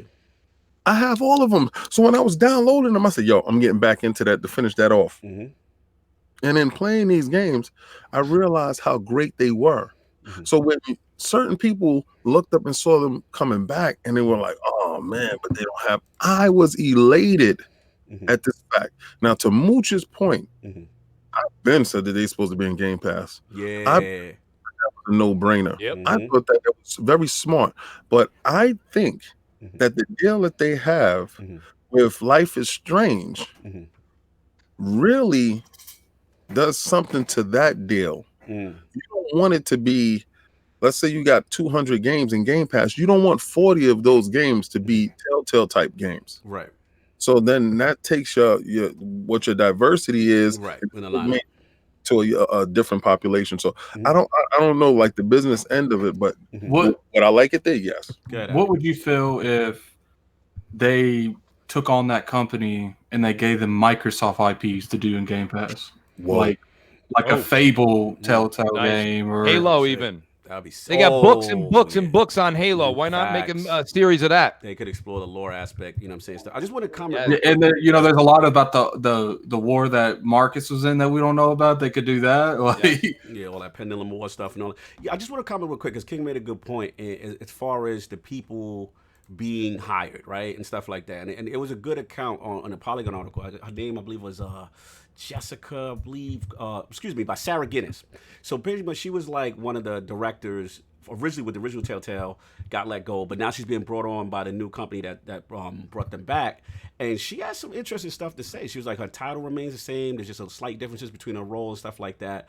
And then she said her goal is to avoid repeating the mistakes of the old company, to honor the original Telltale staff, add more positive history to Telltale. So then when people asked her about the reactions, like the negative thing with the boycott, she's like, look, I understand it. She said, I just wish it would be nice at least to see innocent until proven guilty approach here.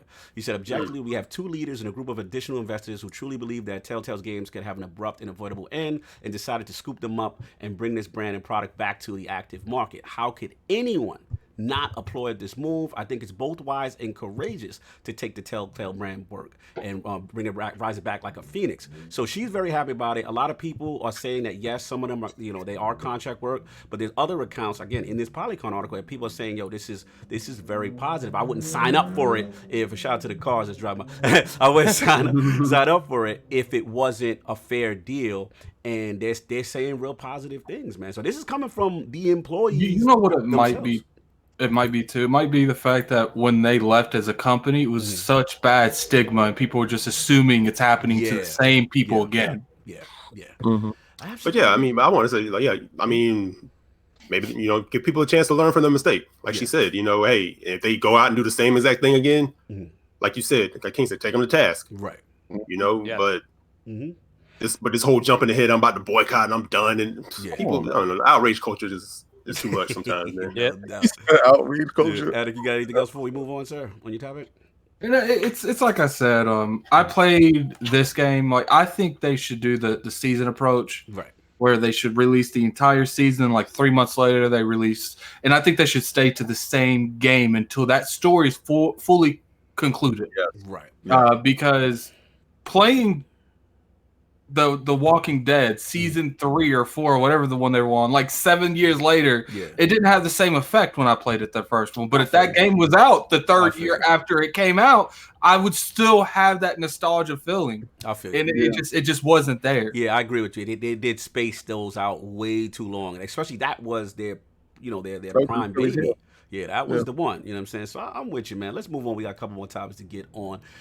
Yeah, man, I'm up. So we got Astral Chain out in the streets, man. A lot of stuff going on, and I want to approach it from two perspectives. I'm going to stop with the fraud alert, King. I see you. Stop with the damn fraud alert. I see you with keep it tucked. Keep it tucked. We're not going to do that right now.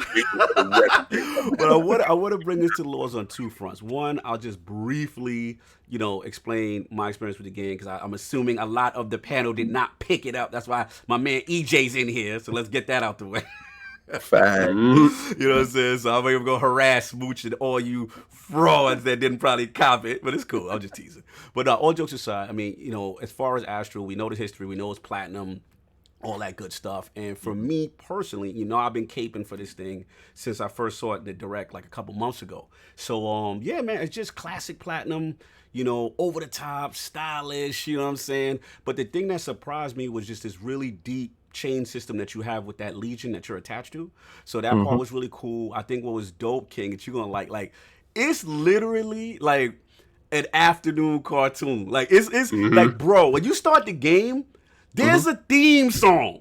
Bro, it's like you came home from school on Saturday morning, one cartoon, and you watching Silverhawks or Thundercat. Like, this is that. I'm like, how the hero got a theme song? Like, and it's real live band, y'all. Like, it's crazy.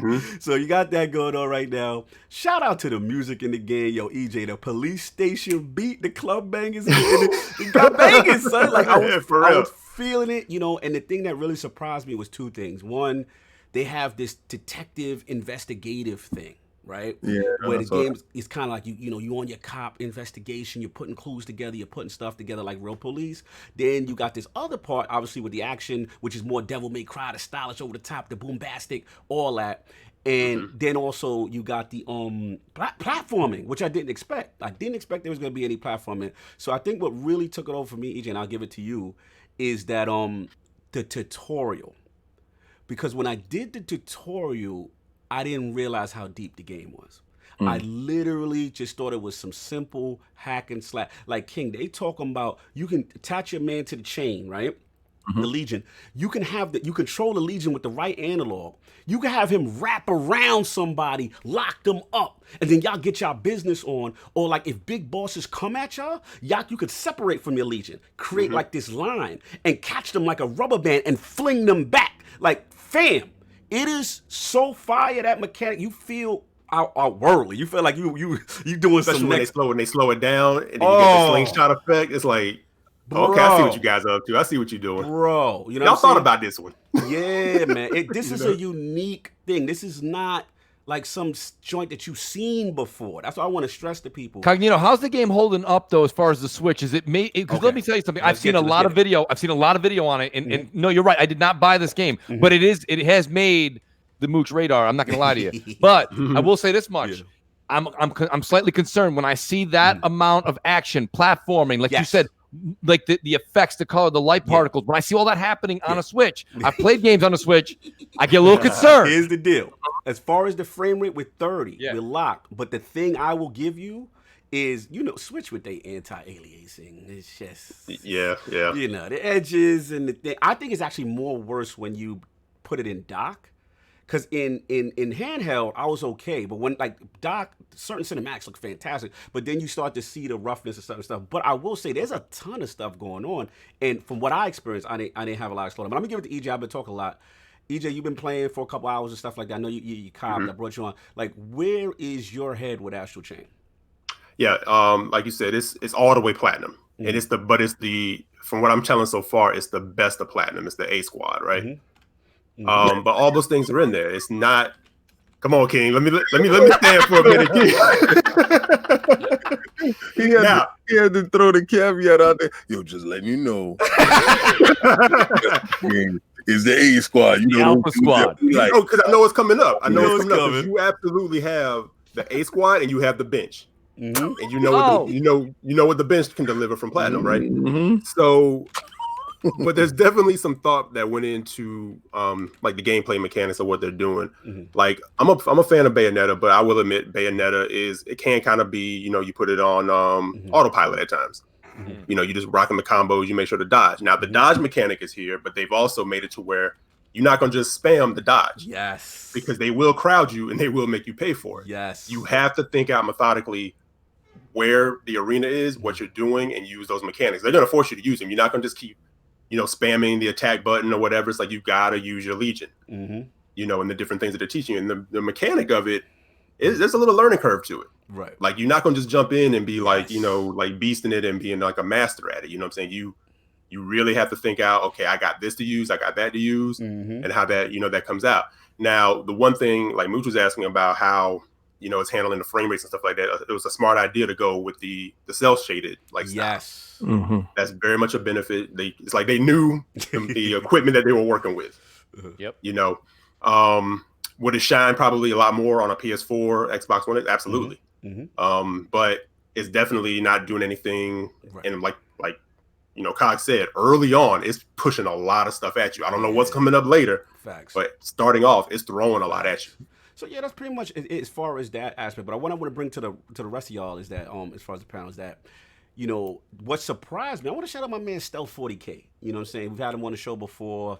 He's done a lot of Nintendo analytics before, and this really surprised me, y'all. He basically said, because right now I believe Astral Chain is sitting at about an 87 Metacritic E. And what they said is that it is being review bombed. People are giving it zeros. And a lot of it stems from the fact that it's a platinum Nintendo Switch exclusive, right? So it's real craziness going on where you got like a ton. If you look at Metacritic, there's a ton of zeros from the user rating. And then you'll see fans that love platinum games are firing back and then giving it all 10s. So like Metacritic right now, Mooch, is nuts on Astral. But you know what that does? You know what that does though? Cognito, I need you to read that super chat. You need to pay that bill. Oh, here we go. What pettiness am I walking into? Shout out to Stitch. You know this is Stitch with the $2 super chat. My Telsa has better frame rates than the Switch. Salute to Lord Stitch for always being petty on the Stitch. Switch I think you're on to something. I think you might have something going on right there. Oh man, shout out to the Tesla plays Cuphead probably better than the Switch does. Oh man, y'all disrespectful right here. Actually, it does though. Actually, I saw Aaron playing Cuphead in a Tesla. It looked very nice. Shout out to Slowmo. He said you gotta admit, Iron Lord Podcast and Eric, the whole first chapter is exactly like Mass Effect and John. Yo, you wilding right now. Listen, man. That's exactly it. It's really they still don't get it twisted. They still remind you it's a platinum game. It's got some weird like lip syncing stuff going on. Yeah, it's got some. It's platinum. You know it from the rip. Absolutely, but I want to give it back to Mooch real quick though. As far as the whole review bombing, and then because it's an exclusive to Nintendo, and the last thing before I'm going to give it a switch to Mooch is that the thing that he made clear as far as Stealth was that he was saying that like Platinum was going to go under. I'm going to quote his exact thing. He said Platinum was very close to, as Kamiya once said, to financial bankruptcy. If you're a true fan of the studio, you want them to get any type of success. Platinum Games seriously could have gone permanently under if Nier Automata wasn't successful. They found a partner in Nintendo who's willing to bankroll games that they develop because they're an extremely talented studio. If it keeps the lights on, it's a good thing. So yeah, man, he's really animated about this thing. But Mooch, where are you at with this review bombing stuff? Well, first of all, I think this is why, and I've said this a number of times, and I'll say it again. We can have a great it is great conversation on any podcast to talk about meta scores, because let's be honest, it's reviews, right? It's a basis of at least breaking the ice on a certain game. But I don't put a whole lot of faith into it. One of the games I had the most fun playing this year was Days Gone, and it got a 71, right? So what does that mean? Does that mean I didn't have a good time, right? Right? So that being said, I will say this much. This game, don't go by the meta scores. That 87, that should tell you alone with the wars that are going on with meta that this game is phenomenal. If it can still have an 87 after all you just said, number two, what I would normally say is wait for this game to go on sale. But it's a Switch game, so even when it goes on sale, it'll go from $59.99 to $56.99 in about 7 months. That's the sale you getting from Nintendo. I got people who are big time Mooch fans. They say, Mooch, you won't believe it. That game you wanted? Finally, it's on sale. I'm like, on sale? $3.50 off? Come on now. It's been a year and a half.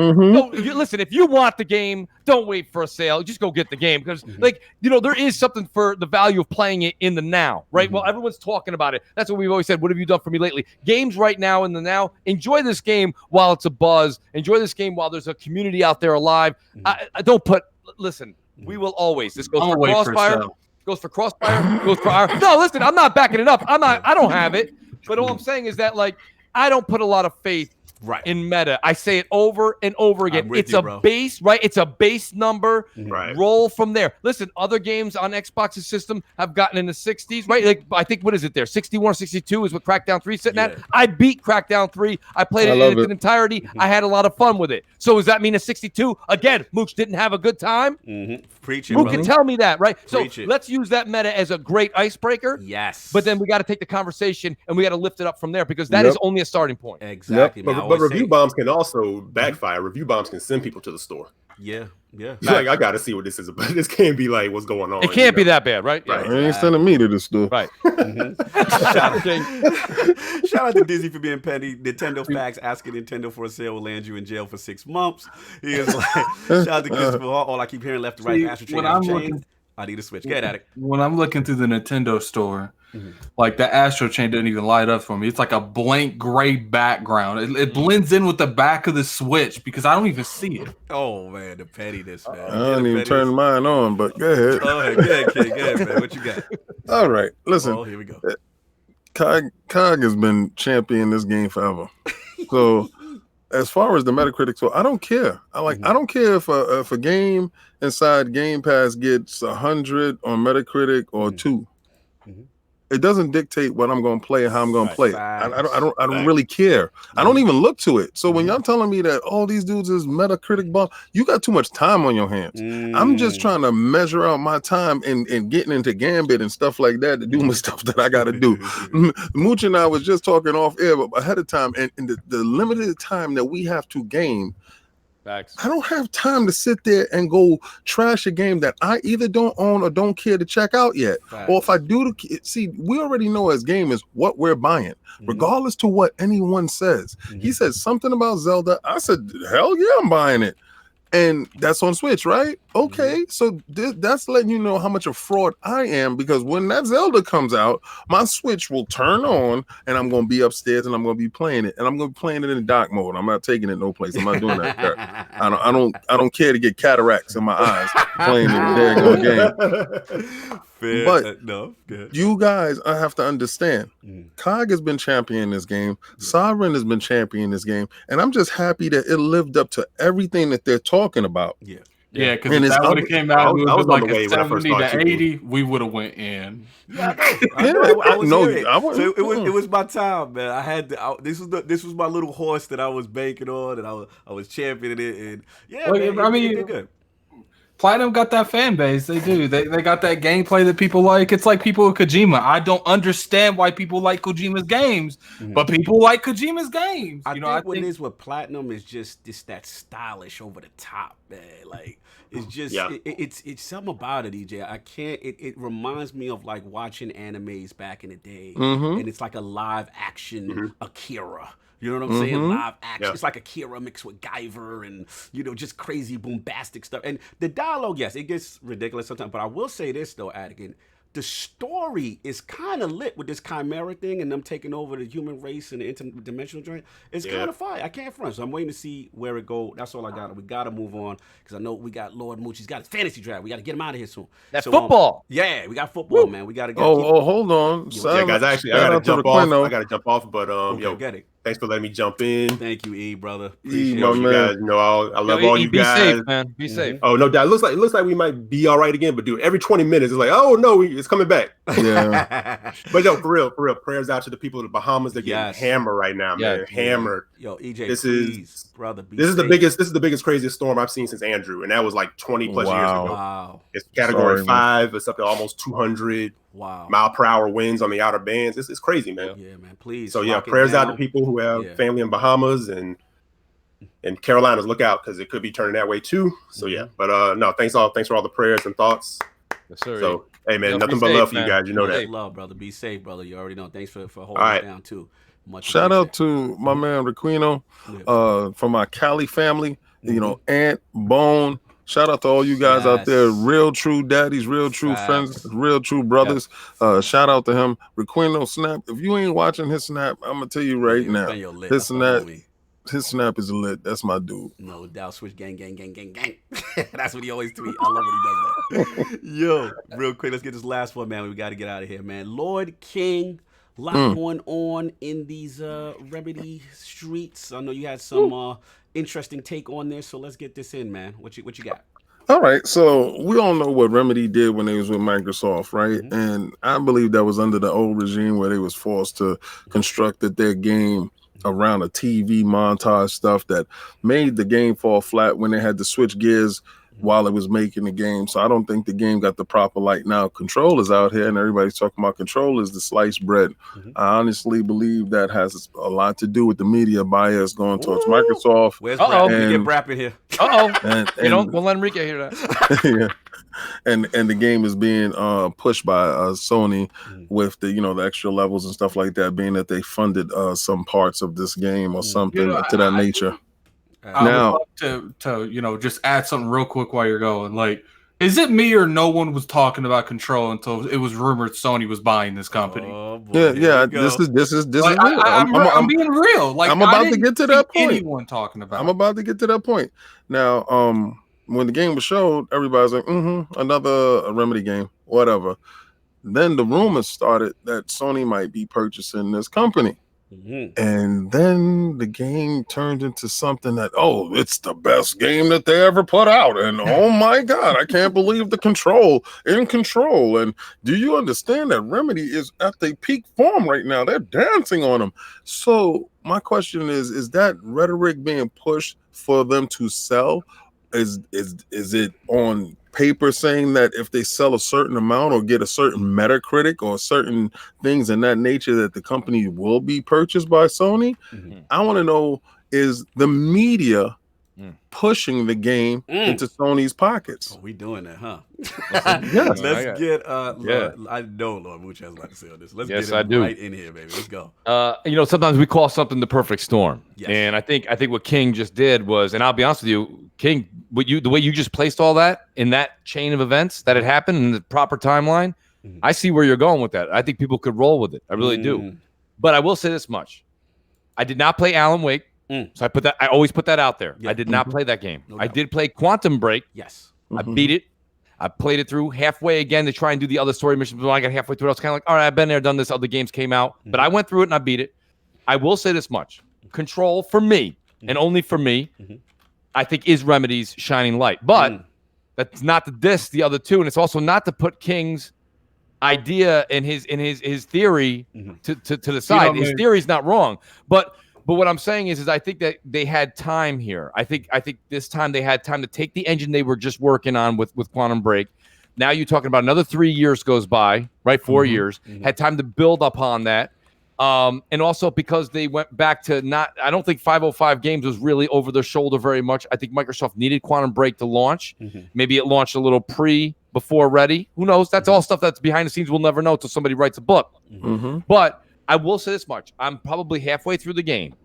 And I will say the combat is much more fluent and more fun, I think, than Quantum Breaks. I will say this much. I think the environment, even if it was a shorter development time, I think the environment in Quantum Break was much more breathtaking and over. Right, your eyes just light up when you turn that corner in Quantum Break. We're here because the setting is all so far where I'm playing could expand is within a building. Okay, and it has dungeons and caves and things you're going into. But and don't get me wrong, it's got its moments where it looks good. But really, it comes down to the gameplay and the fact that in Quantum Break it was that stutter step, blast, freeze time, freeze, stop, blast. Right, that pausing effect that took you a little bit out of it. This game has similar notations, right? Similar kind of physics, but it's fluid.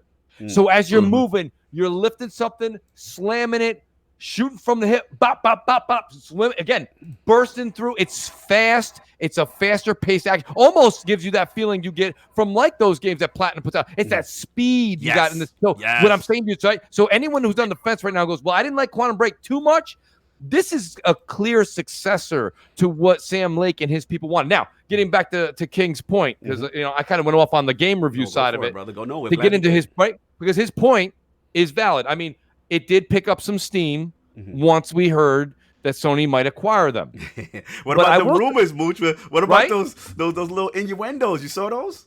I did. Yeah. I did. And I mean, to be honest with you, I don't think that I saw all that stuff that came from Guerrilla Games and all that, right? They put those, right, all those packages out there, and on the bottom was like, can't wait till you acquire it. See you in September. It's like, all right. So I can't, we can all break out the magnifying glass and see that. But the point of the matter is, I don't think that necessarily excel. I think the game has to exceed on its own merits. Right. So I'll go ahead and take a step. Like King said earlier in the show, I'm going to go ahead and I've been doing this the past couple of days as I'm writing the review up, right? I got to take a step back. I got to not think green, not think blue. Right. I got to think about the game for a second. And I tell you, if this game sucked, if it was beyond playable, I don't care who was buying it. Apple could have bought them. It doesn't matter. The fact of the matter is, it would have just crashed hard. So I think I think that the meta, believe it or not, even though we bashed meta to death, I think the meta that it sits at isn't necessarily a bad score or the wrong score. I think it's sitting right at home where it should.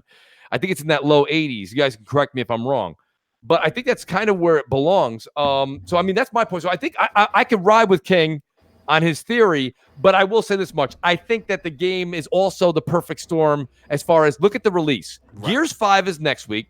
Borderlands is the week after. Yeah. Let's be honest and call it what it is. Man of Medan. That's not gonna come on, Man of Medan. That's not gonna stand up to Control. Remedy's a name. Said it with the disgust. Right? I mean, I'm playing it. It's okay, but I mean, it's not gonna hold a candle to Remedy. Remedy's got that name. So when we get into later on in the conversation, when we talk about maybe acquiring them, that's one thing. But let's be honest, it's the perfect storm. It's the first AAA game to launch and really cut the ribbon as we go into the holiday season, right? So it's the first. People been dry. We've been dry. You can say you've been playing your backlog. I beat a couple games in my backlog, but let's be honest. It's nothing like going out there and knowing that this is the first game that after you play Control, you've got a new IP or a new game coming at you next week, the week after, the week after that. Yeah. It's the beginning of the season. We all clamor for this. So I think it's the perfect storm. It's a little bit of that Sony rumor. It's a little bit of that first game to start the holiday. And it's also, I think, Remedy's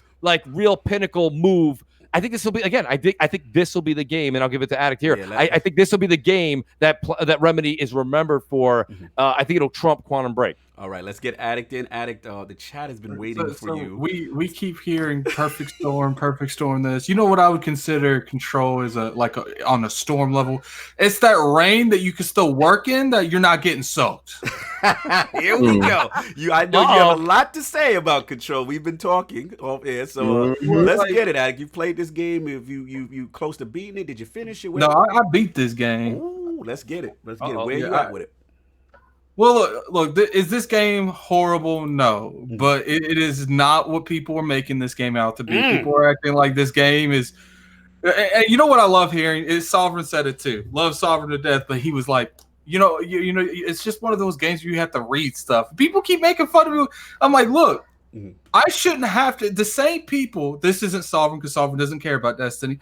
The same people that are attacking me because I said I don't want to read 15-page documents to understand what's going on are the same people that are saying, you know what, we shouldn't have to read stuff to know what's going on in the Destiny world. Look, I'm just like, look, at the end of the day, you do you, I do me. Right. But this game, let me just tell you the first 3 minutes of the game. The first 3 minutes you walk into something, it doesn't narrate anything whatsoever. You go to a dead body and pick up first off, she says, oh, it's the murder weapon. Do I really want to pick up the murder weapon? Then this woman picks up the murder weapon. Like, I just don't understand. Like look, is it a bad game? No. I think that the story is okay. It was just told horribly. So wait, let me break you up. Your issue is that it's like a grimoire situation? Because I didn't play the game, I didn't pick up the game. Okay, like I was in my issue is you pretty much get the foundation of the story, but in order to fill the rooms with all the furniture, you need to read everything. Right. Anchorman's going at you. He says, no, the difference with Destiny is we shouldn't have to read story on an entirely different website to know what's going on. And he's kind of right. Anchorman makes a good point there. It's not a matter, and I understand Attic, I'm with you. I wasn't referring to, but that is the difference between the grimoires and this. Okay, there is a difference. It's on a completely different website, acting like everyone in the chat don't have access to a phone, but we ain't going into that. Okay, like what I want to bring out is an example that I like games having this much text, this much dialogue. People keep making fun of me over Final Fantasy. I'm like, Final Fantasy was taking place like 15 years ago. All right, so obviously there's a lot of dialogue in it. Horrible example. Final Fantasy 15, 14, 13, 12, 11, and 10 are all voiced. Look, is this a bad game? No. It has fantastic gameplay, but I'd have to give that story like a 6 out of 10. And people are like, oh no, look, let me give you an example of a good game that I've played that I really, and I've said this a couple of times, Dead Space. Okay. Dead Space, you are Isaac. You do this entire game to the narrative of finding where your girlfriend is. But if you want to find out what happened when that happened with your girlfriend, there is text and dialogue all over the map, all over the ship, explaining to you what happened and why everything is what it is. But they never make you. Oh, fraud alert! Oh. Okay, no, go, King. Let me explain why that is for Attic. Why you got and I'm going to explain why, because I want you to have that same energy. You know how you do run down the block, and you got that energy like, when you get to the next block, I want you to have the same energy. Well, we're on the next block, and I think you lost a little bit. Why don't you explain the story to me? Get out. So I'm playing Destiny in the middle of the week, and Attic hits me up, party chat. So I jump a party chat, and it's him and Kid Smooth. Now, him and Kid Smooth is at different junctures in the game. Okay. Both of them are at different junctures in the game. We know Attic is further along. No, actually, at that time, he was further along. Oh, he was further along? Okay. Yeah, but I ended up beating the game before. Shout out to Dizzy with the $2 super chat. Singing from the Mountains, Attic, overrated. Continue, King. Yeah, see, now, I know that you was going to beat it before him because I'm pretty sure he threw his controller in the garbage. He got frustrated. Because he was explaining how trash the game was. And what's funny is I was like, kid, tell me the story. This man could not tell me. No, he couldn't tell you the story at all. They couldn't tell you the story, and then it was arguing about the control in control. Now, Attic on the other side was like, yeah, it's hot garbage. This is the control is whack. I mean, he said, but one thing I do say is that when you're fighting a boss, you're able to rip stuff off the wall if you run out of bullets or whatever he was saying, because I haven't played it. And he said you can beat them with your powers. He said, and I haven't seen that done in any other game. And that was very unique to that engine, how they cultivated it from the beginning all the way through. And he was bloviating on how the engine itself was a fine piece of tech, but the game that it was wrapped around was trash. Now, I'm saying that you have to, if you're gonna give it to them, give them that 4 that they deserve. Because when I was listening, I did. I said it was great gameplay, just a horrible story. I did say that. All right. So, like, so what would you give them on a 1 to 10? Hey, that's LordsOfGaming.net. Hey, easy. That's LordCognito.net, brother. We don't do that here. We don't do that here. The tuner, the later, people got to tune in. They got to hit the website, and they're going to hear from the Lord of Reviews later. We're not going to do that type of foolery here. Well, and on point, like, the gameplay is awesome. When you're levitating around the thing, throwing stuff, that's awesome. And we can disagree.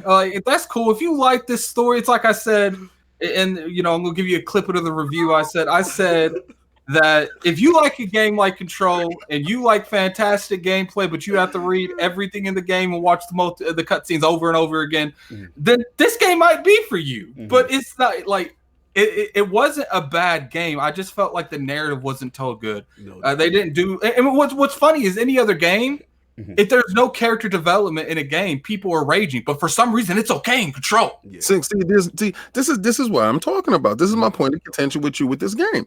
You have said a whole bunch of whack stuff about it.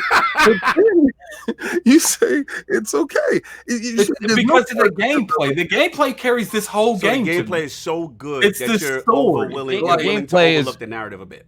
The gameplay is very rewarding, and I think the one thing is where Addict's complaint is the reading. There's enough games now where the sheet comes up. A lot of Resident Evil games are like that, where the sheet comes up, you got to read, right? 9 times out of 10 tells you about a story that's already took place. It's not telling you the narrative that you're doing. But I mean, shout out to that's fine, because he had a review and he basically said that he felt the items in the game low key spoil too much if you go through the collectibles. Like it'll really tell you about the story. It'll really go. He's right. I mean, I've actually taken the time to read about 85-90%. Some of them you could tell is just fluff, like it's just a memo or something. You can move on from that. But I mean, a lot of them, I've actually taken the time to read it. It's intriguing. I think the real negative, though, I have to disagree with Addict in one category. The reading's not the minus because it's Sam Lake. Anybody that follows Sam Lake on Twitter knows when he's not developing games, doesn't mean it's right. Like, well, wait a minute though. You can't go to Pizza Hut and complain they don't got steaks. You know what I mean? This man writes books. You know, that's what he does. He's an author. That's what he does. If you follow him on Twitter, he's always writing books, novels,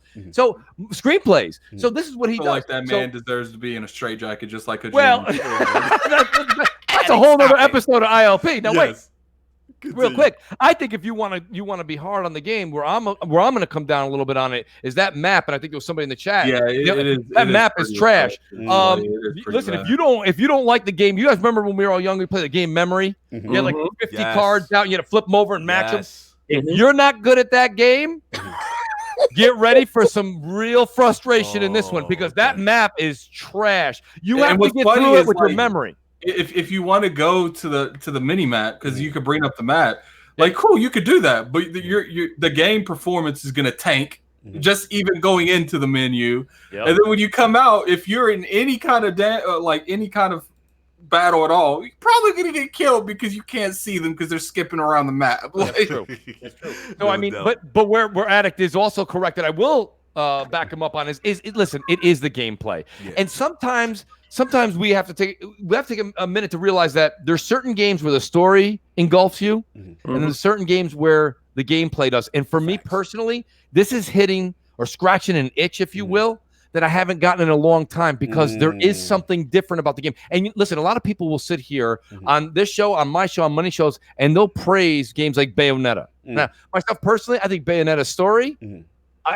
Please allow me, King, without any royalties, I can take that story and throw it in the bush. Okay? Because that Bayonetta, right? I got to be honest with you, right? That story is nothing to me. It's not what keeps, but the gameplay in Bayonetta is what keeps you there. Yes. So this is a new style. This is a whole new style type of play that I think Remedy's got something. I think you're going to see a lot of people start to rip from it. And the last time, I just said this morning. It has nothing to do with Addict of the show. I said that this game is the first game to break out a different mechanic than I've seen since the throwable axe in God of War. That changed the way I played, and this game changes how I think about linear movement moving forward. It's outstanding, and that's where I think it's worth a try. It's funny you said it because that's literally how I felt about Astral Chain with the game. It's funny hearing from that control. Now you're making me excited to actually try it. Just real quick. Especially when you get to like the closer to the end of the game where you have like the majority of the abilities, if not all of the abilities, like it's so satisfying to like there's like 10 or 15 enemies shooting at you and you pick up a satellite and just kill them all. You're literally you are Neo at the beginning of Matrix 2. Oh, that's fire. Where they show up at a meeting and he's just like, oh, these must be new, you know, and he just still beats their ass. Like I mean, like this is what I'm talking about. That's and what Addict just said, I'm not even that far. I've got half the powers he's got, and I'm telling you right now, it's you guys don't understand. It's hashtag fun, and that's something we got to the point where it was complicated, but then you got to the point where it was like, when you came across a bunch of enemies, you were low key a little scared. You're like, man, absolutely. They about to. Early on, I felt like that. Yeah, but then when you get closer to the end of the game, you come across enemies. You're like, this is all you brought. It's literally like exactly. You feel like Neo when you're literally in slow motion, turned sideways, and you're beating a dude completely with your left hand. Like that's how it felt, right? That's fire. So you go. And that is a great quality to any game where what Addict just said is true. When you're in the beginning and you feel helpless, you feel like you can't compete, and then you play the game, and then the game rewards you for continuing with it, and it gives you powers beyond your actual belief, and then you crush the game. No doubt, man. Let me just get my point in before, because we got to move. I know we got to get Mooch out of here. Just real quick, I mean, just about the Remedy acquisition, I just want to comment on it. You know, I mean, obviously, I think it would be a good fit. We hear, you know, the tea leaves, the rumors, the tweets, things like that. It seems like there's definitely something possibly brewing there. And if Remedy, goes to Sony, I think it would be another strong move. You know what I'm saying? We obviously seen the Insomniac joint. We thought, that's pretty strong. And then I think right now, we talked about it last ILP. Like, content is king. PlayStation, to me, if they do this, would again show that they're trying to reestablish control for next generation as well. They see what Microsoft's doing with the studios and all that. And like I said, man, Microsoft out here, they big pimping, man. They grabbing up all the studios, man. I told King last week, man, content is king. It is cold in the winter. This is cuffing season, baby. You got to cuff them studios. You got to woo your boo, because you don't know what's going to happen. So if anybody, all you studios out here that's single, yo, Phil might be in your DM, man. Hey, big hey, what's going on? I hear you out here. You pumping it. If they do buy Remedy, I kind of low key feel like this is a bigger purchase than Insomniac was. Bro, like Sony know what time it is, man. It's war of the studios. If you single, you ain't linked up for the winter. It's cold out here. Sony and Microsoft might slide in. It's not even if you're single, man. Like Microsoft might pull up in your wife's DMs. You might want to lock her down even more. Cuffing season. As we go forward, it's not console wars. You said it just now, Cognito. It's content wars. That's what it is. It's about locking down that content where you can't play it anywhere unless you buy my box or service. Bro, studio cuffing season. You heard it from Cog here first. I'm telling you, man. I ain't mad, Sony. I ain't mad, Microsoft. Do what you got to do, baby. That's it. Just make a good game. Let's get out of here with the poll, because we got it. Okay, you got something? Okay. Listen. Okay. I don't think that it's a great idea for them to purchase Remedy. Mm-hmm. Like, I gotta go, guys. I'll talk to you later. All right, later. I know we wrapping that out. Safe, my brother. I don't think it's a great idea. I think it's a good idea. Do they do the same things that other studios do? Yeah. I just don't see where they fit in a timeline. Maybe it's a gap where they can put a game in to co-align with other companies that they do have and they have acquired. But I will say this. Microsoft caught up to Sony. Sony already had 15 studios. Right. Facts. So, Microsoft, everybody's making a big deal because Microsoft is actually trying to compete now. Mm-hmm. So let's call a spade a spade. Yeah, absolutely. Phil went to Satya and said, "Yo, are we in or are we out? What are we doing here?" Right. So when I'm telling you guys that everybody must have that same energy. Mm-hmm. I saw Sony put in the work. I saw when Sony first came in. I saw when Sony was not that company and it grew to that company. Big pimpin'. Right? I call them accident champions because a lot of things had to go their way to get to where they're at. Now, you're so disrespectful for that. But continue. But it's up to the company to take advantage of the stuff that presented to them. I don't care who messes up, but the other company have to take advantage of their opportunities and do that at all costs. Right now, them acquiring another studio is strengthening their control over the marketplace. Microsoft purchasing studios is strengthening their huge weakness. We got sick and tired of that burger, fries, and the shake. Yep. Now Yes. Exactly. I thought they soured their bed when they put out Quantum Break. And it was because of all the stuff that went wrong there. They could have been purchased by Microsoft. I always thought there was a Microsoft studio anyway, but they apparently aren't. And they might be purchased by Sony. Is it a good acquisition? Yes. A great acquisition would have been from Microsoft. I think they fit better there. But hey, more power to Sony doing what they're doing. Yo, man, let's get out of here. New ILP poll. With the early review of previews of Gears 5 sounding extremely positive, was the gaming community wrong for having initial concerns regarding the lack of campaign showed at E3 for Gears 5? The choices are A, yes, fear-mongering at its finest. Wait until the game is released. B, no campaign shown at E3 was still a huge mistake. Or C, I don't care until I can start smoking again in Gears. Those are the choices. Those are the answers. Please hit the ILP vote when it goes up. Lord Mooch in the building. The return was outstanding. Got the blood boiling, the passion popping. Yes, Crossfire felt a little bit on IOP, man. It's good to have you. What you got going on, brother? Where can the people find you? Well, first, let me just say thank you to all the Lords here. I appreciate being back on the show. It means a lot to come on the show. It really does, because like I said, open, amazing gaming dialogue is what makes this community that much stronger. It makes us unified. We've got one solid thing in common, and we got to keep preaching that. I want to say thank you so much to King, Addict, Cognito, and shout out to Sovereign. He wasn't here, but Sovereign's one of the first people I reached out to on the Iron Lords, right? Yes. So me and Sov, we hooked it up a minute ago, and shout out to him, man. That's a true gamer and an awesome man. Yes, and shout out to Eric J, who's got to deal with the nonsense of that hurricane. Hopefully it evades Crap not only him, Crap. I would do a clown. But if we're going to go down that list, there's Crap, there's Clowns. All those guys, right? Lady Foxfire. Right. Oh my God! I think the list keeps going on and on. Up. Yo, please, community, hear what Mooch is saying. Please hit these people up, man. Make sure that they're okay. We've got some category storms going on. We got to make sure our gaming brethren are okay. Continue. Yes, please do. And actually, even shout out to Jay the Matrix Gamer. Lots of these guys that are out there that have to deal with this, and I've been talking to them all week. And my God, the preparation they have to go through. I'm talking about water, gasoline, food, prep, boarding up the house, all of that. That's all, I got to be honest with you, something that I couldn't fathom. I mean, we shovel a lot up here in New York, right? Yeah, facts. We got the cold, and people kind of poke fun at it, but we don't have to worry about the situation that they do down there. So heart goes out, and I want to say prayers are out to all those people in the South right there that have to deal with this. But again, real quick, I want to say thank you. Again, it's the Mooch78 on YouTube. It's twitch.tv, the Mooch78. I try to keep it unified, how you can find the Mooch, right? It's at Mooch1978 on Twitter. Hit me up, definitely follow. And thank you again to the Iron Lord Podcast, because you guys do a phenomenal job, and you do a job that no other show does, and that is bring people together. Thank you so much for that, brother. So keep doing what you do, Cognito, please. And I would be honored to return to the show. You already know you're coming back, man. Yeah, I'm so glad you said that. And I really means a lot to hear that from you, because, again, that's been one of, King will tell you, like, that's been one of our driving forces. Yes. Like, we don't care what side of the fence you're on. We don't care religion, background, sexuality, race. It does not matter. If you pick up one of these, you are my brother. You know what I'm saying? So we gonna rock together. You know what I'm saying? So yeah, man, that's what it's about. It's all about that unity, all that good stuff. Real quick, I've got to pay the bills. Surprisingly, Midway 7 Monster with the $5 super chat. Sony acquiring third-party studio developers. Could Sony be typecasting themselves? Good to hear on ILP Mooch. No doubt. You know what I'm saying? We'll see what happens with that. But they like the single player experience. You know what I'm saying?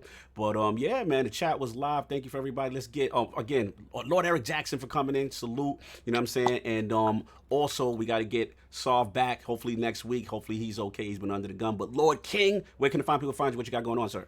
Okay, well, this week going up, you have well, first of all, let me say thank you, Mooch, for coming through. Mooch is my thank you, King. Mooch is on my Xbox. We game together, all right? Yes, so a lot of people do this fraud stuff where they don't even know the guests that come on, and they're not really following these dudes and none of that stuff. No, we actually build a rapport with people, and we actually like the people that we're talking to, and that's everybody. You understand? So it's no phoniness stuff here. You know, Mooch is a real dude. Mooch is a real gamer. Facts. All right, he's out here playing these games, y'all. All right, I'm trying to get Mooch to E3 though. Anyway, next year, I swear on it. Oh, well, there we go. There we go. It's a deal. So listen, this week on King of the Statues, I know y'all see God Emperor doing. Don't play yourself. Let's give him that full extension. LordCognito.net, and you did see my review of this statue from Zion Art. If you didn't see, get your behind over it and stop playing with me. Because I'm gonna tell you right now, first of all, that's a custom statue. There's only 50 in the world, all right, and there's only 25 of that color. All right, so I'm one of the few that have that. And I'm privileged and happy that I do have that. This week, I have some important stuff coming up as far as King of the Statues go. We also have Combat Talk with the King coming up with Earl Smith and Sean Porter fighting for that title for the welterweight championship. But I'm going to go into the breakage of the statues, guys. And the next video, what happened to this guy's arm? Oh, the guy, yeah, damn, Tony. Was pissed off, but I'm going to give you a lot of my sources on how I do things. As you can see, new statues in the box right there, ready to go. these things happen, and I'm talking with my brother Ainsley on how to do things to prevent these type of things in the future. We will have a great talk on King of the Statues coming up this week, and I do want you guys, if you play Destiny, if you talk any type of looter shooter stuff, make sure you go see The Last Word with Cognito and Ivantis, because these dudes is putting out high quality content. Please go see these guys. Thank you, brother, man. Keeping it alive, man. And yeah, just King, salute. Make sure you get over to King of Statues. LordsOfGaming.net gives you more detailed information, as well as YouTube channel as well. Hit that up. And of course, like King said, my brother, Lord Ibantis, we do every Friday, 9 a.m. Eastern. We get the YouTube up later on the afternoon. If you want that Destiny, you want that looter shooter discussion, we had great topics. We talk about Shadow Keep. We had Paul Tassi on. We got some big guests lined up, and it's starting to pick up steam. I see the support. Thank you guys so much. You already know. Anything else I got is it. King, do you got anything? Addict, I know I had to go, but everybody, please enjoy your Sunday. Mooch, win that fantasy league for me. Thank you. And everybody, enjoy your Sunday and have a good one.